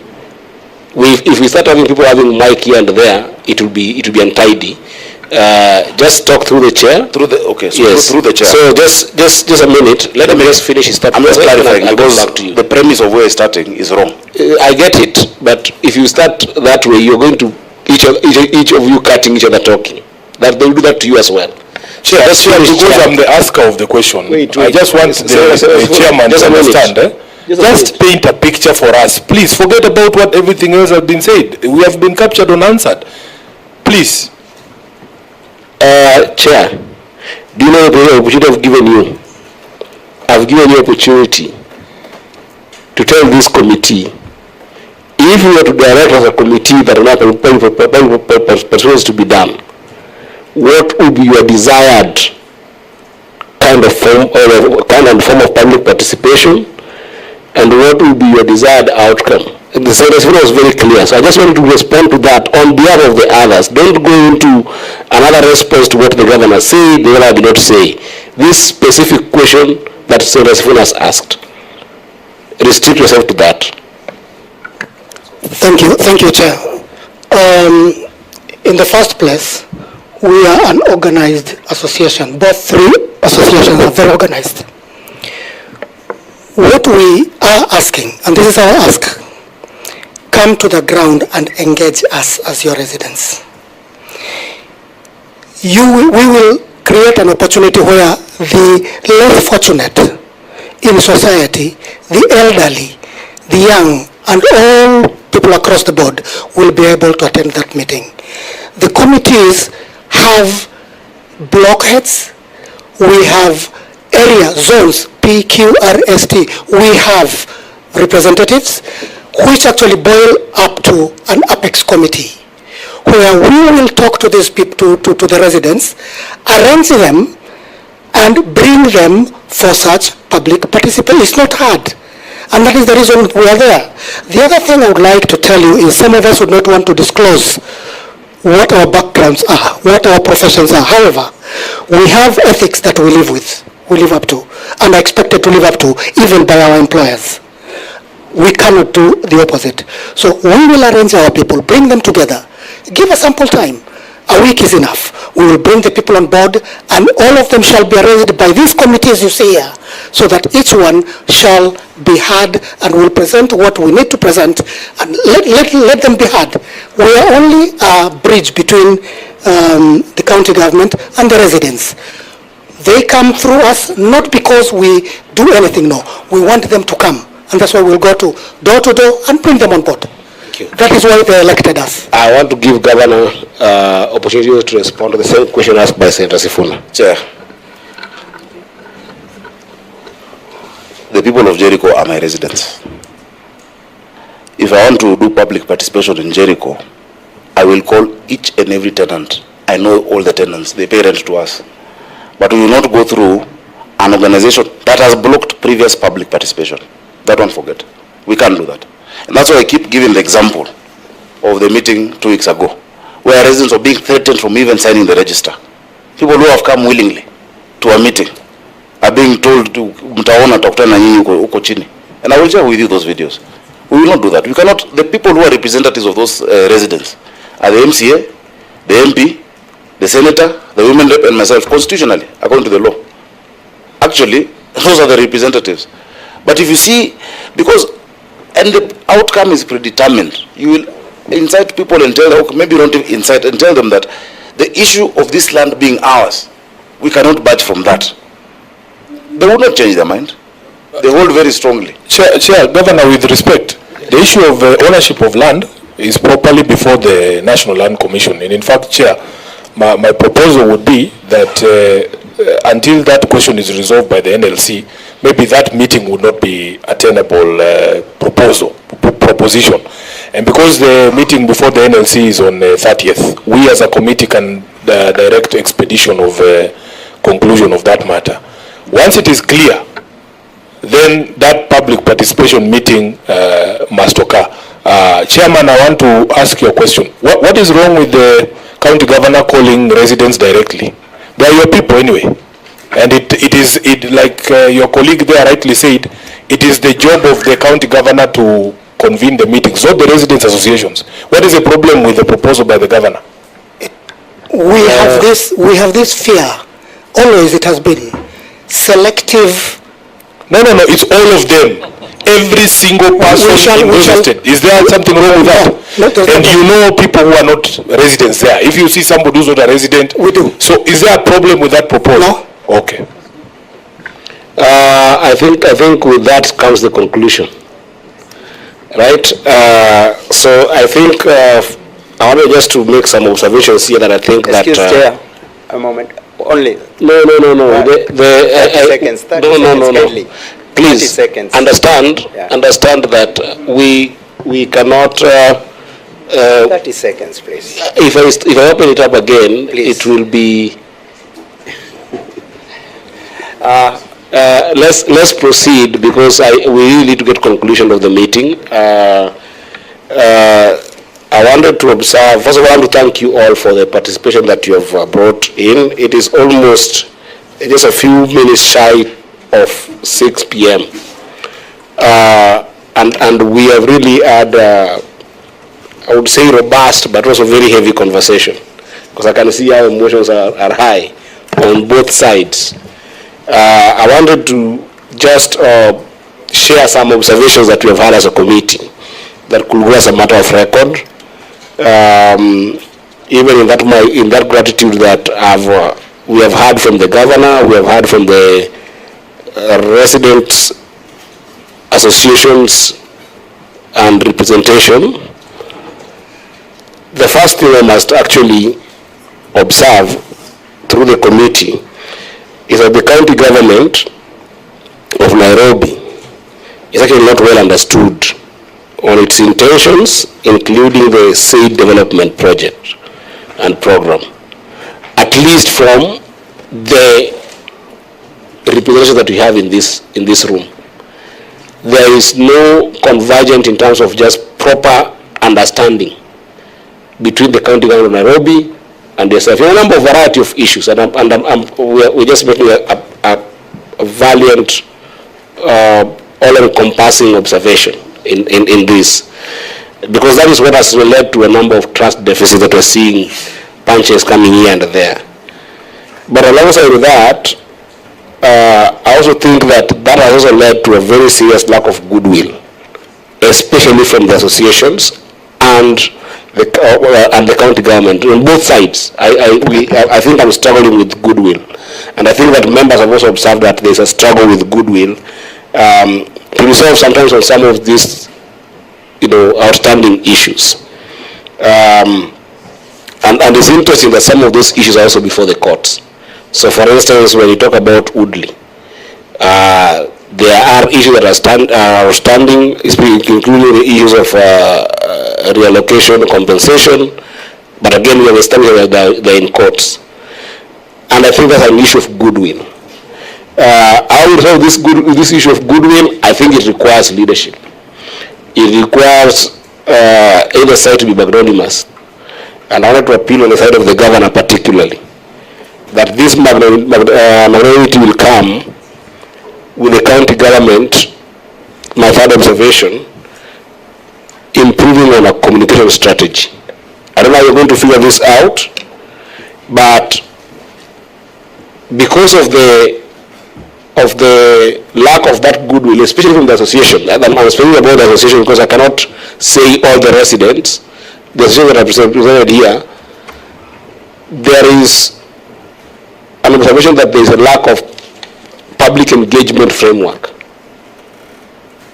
And I know, Governor, you have insisted on the issue of representation through the elected leaders and how we can engage with this, but I think that there just need to be probably, a joint public engagement framework between you and the associations. Because I think that what makes it very difficult is this issue that I'm observing, that is, there's a possibility that a county officer can actually go to the ground and be murdered by violence, where it's insinuated or is substantive as has been shared. That is completely another about this kind of development projects. If the project is as good as has been shared by the governor, that should be an add-off. There should not be a situation whereby, for instance, there is an issue in Woodley, and then one of the officers needs to get to Woodley, even without security. They should be able to do it there harmoniously and peacefully, and be able to come back. And that for me is an observation around just the county government's communication strategy and public engagement framework. So we need to work on those three observations. And how would we work on them? We think as a committee that some of the issues that we think about those three. One of the issues that has been canvassed here strongly, and I think that Senator Sifuna has also just talked about it, is the issue of perceived or true ownership of the land, especially in the first three estates. I think that the committee has recommended that, and this is a recommendation now, and I hope that the residents association will listen to this. The committee has recommended that you must attend the meeting that has been convened by the National Land Commission on 30th. I think so. And abide by that letter. Then upon the establishment of that ownership, the committee will be served with that letter. I think it affects the residents of Jericho, Lumumba, Ofafa, and Maringo estates. That doesn't affect Woodley.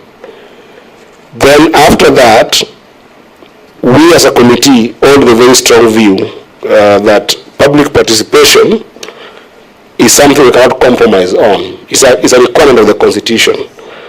And therefore, it must be taken in a way that, to the best level possible, satisfies both sides. You cannot come from public participation with one side more satisfied than the other. At least there has to be some equilibrium or some balance. It is not easy to strike a good balance in public participation because not everybody's view or expectation will be met, but because this is a development project that has got impact in many lives that are existing now and in future, should it go as been shared here, then that animosity can only be solved where people first feel listened to, but most importantly, where people disagree, at least they understand why a decision has been taken. And that's why I talk about public engagement. They understand that I disagree with this, but I appreciate where you're coming from and where you're going to. That is something that we must be able to achieve with this project. So therefore, just as Senator Sifuna has recommended, after the National Land Commission meeting, we would wish that the governor undertakes a public participation that considers the views of the stakeholders, especially, and I'm going to be very direct on this, of affected people who are currently residing in those houses. So not just residents, but affected people. What I mean by this is because right now, there are people who feel like they are house owners or land owners. It's rightfully so, until that dispute is sorted by the National Land Commission.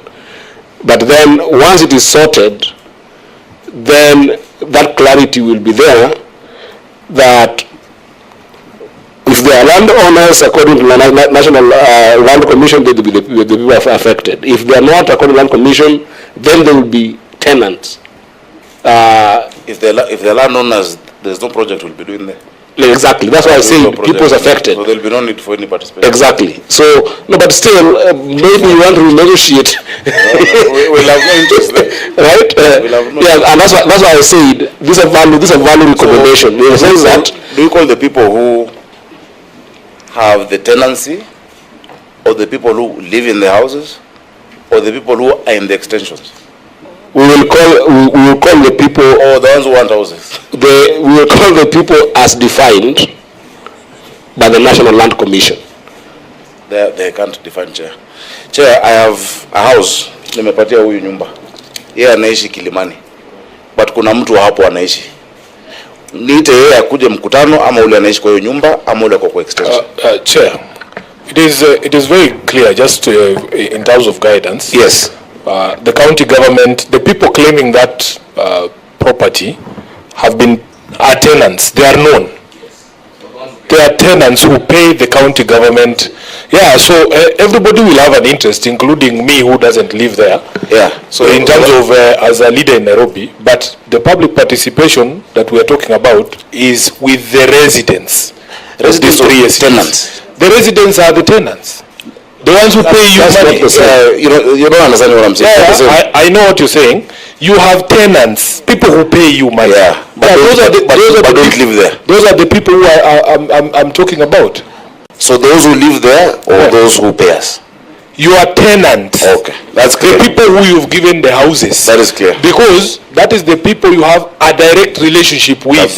If you demolish that house, the only relationship that is affected is between the tenant and the landlord. And that's why I said the governor that affected house owners, in the sense that we don't right now have owners, Chair. No, wait. Owners. You know, this is a house of record. Just wait. And I'll say the quote unquote, in the sense that there is a pending issue under National Land Commission on ownership question.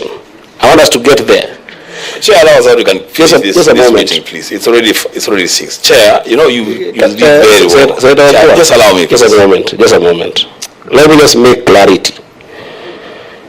We have observed here that there's an issue of ownership that is lying with the National Land Commission.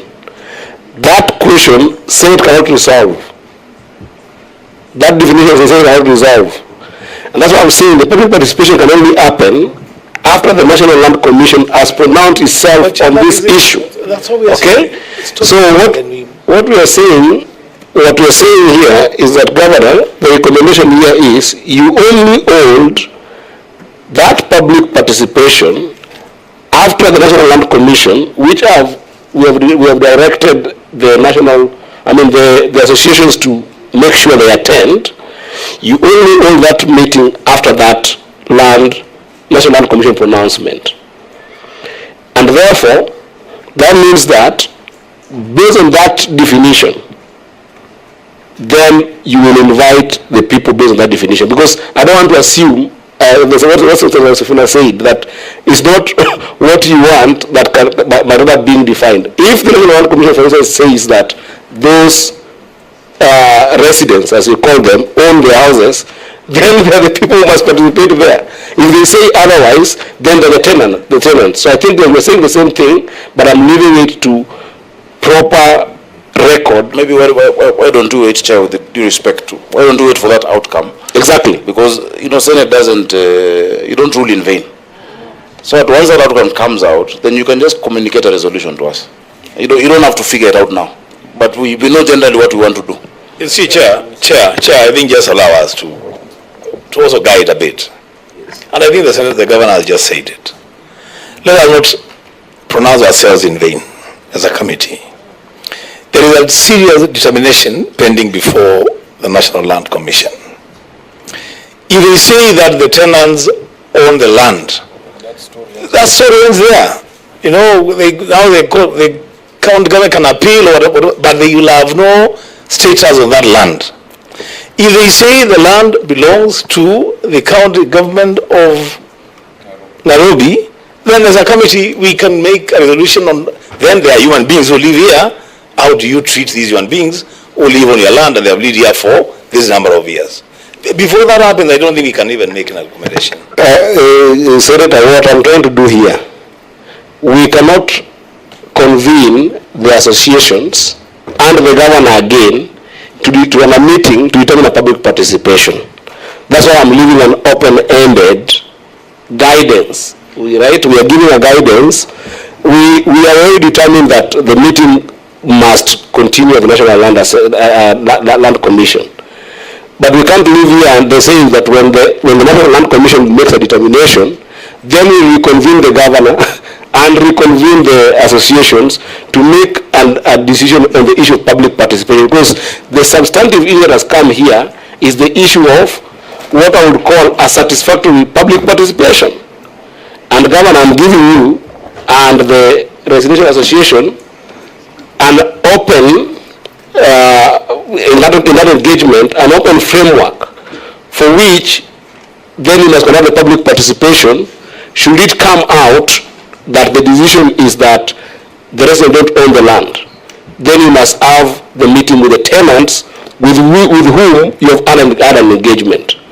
And even if you to conclude that, because this is you're serving in public trust, assume that the National Commission says that this land belongs to the residents.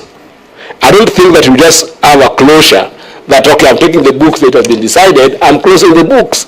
I think the public participation process can, if you wish to, point of order, can still go on that conclusion. So I'm giving you an open book that the major point is that that meeting happens after the National Land Commission meeting. Then the last thing here would be after the public participation that will happen after the National Land Commission, we will require the county government to actually appraise this committee with the documentation of that public participation, how it has been done, whether it's proper, and then we'll take it from there. I think that is the third point on which the committee will now be able to engage after that public participation. On the matter of relocation allowances in Woodley, we will have desired to have said that the governor facilitates this and address the raised concerns, but it also come from the governor that the 22 individuals, if we got it correctly, are just a moment, I'm going to give you time. The 22 individuals are in court. That is what came out, Governor, if that is clear. So then, on this matter, I think we will allow for the governor and the association from Woodley to find an amicable resolution on it. Because it's a matter in court, governor has insisted that he can only be able to facilitate that payment if the residents are out of court. But also I think the residents also feel like it's an issue that, it's a right that they must be given. I think I would give you 1 week, Governor, in that engagement framework to engage with the 22 and just appraise the Senate on that engagement, whether you are getting to an amicable ground. Sure, can I just make a slight amendment? Sure. Just like the matter that is before the Land Commission, this one before the court as well, I would propose that you just allow the court process to conclude and then the governor can deal from there, because it's going to be very difficult. Point of order. That's also fine. That's also fine. But naturally seem to be banning with yes, something. What you are trying to say here is something that's supposed to be in our final submissions. So I think you can keep some of them so that when we sit, we'll be having all those things in our final submission. Kindly, please. No, I agree, but the residents must go with something home, right? So I think with that, then I think it would be in order to say I'm grateful to all of us for sitting this long, canvassing these issues. And with that, the meeting stands adjourned for the committee up until Friday the 2nd, when we'll be meeting in Machakos for the other committee works that are already been communicated to you. Thank you, Governor, and thank you, the teams from the different 5 estates. We want to wish you a safe journey back home. Thank you.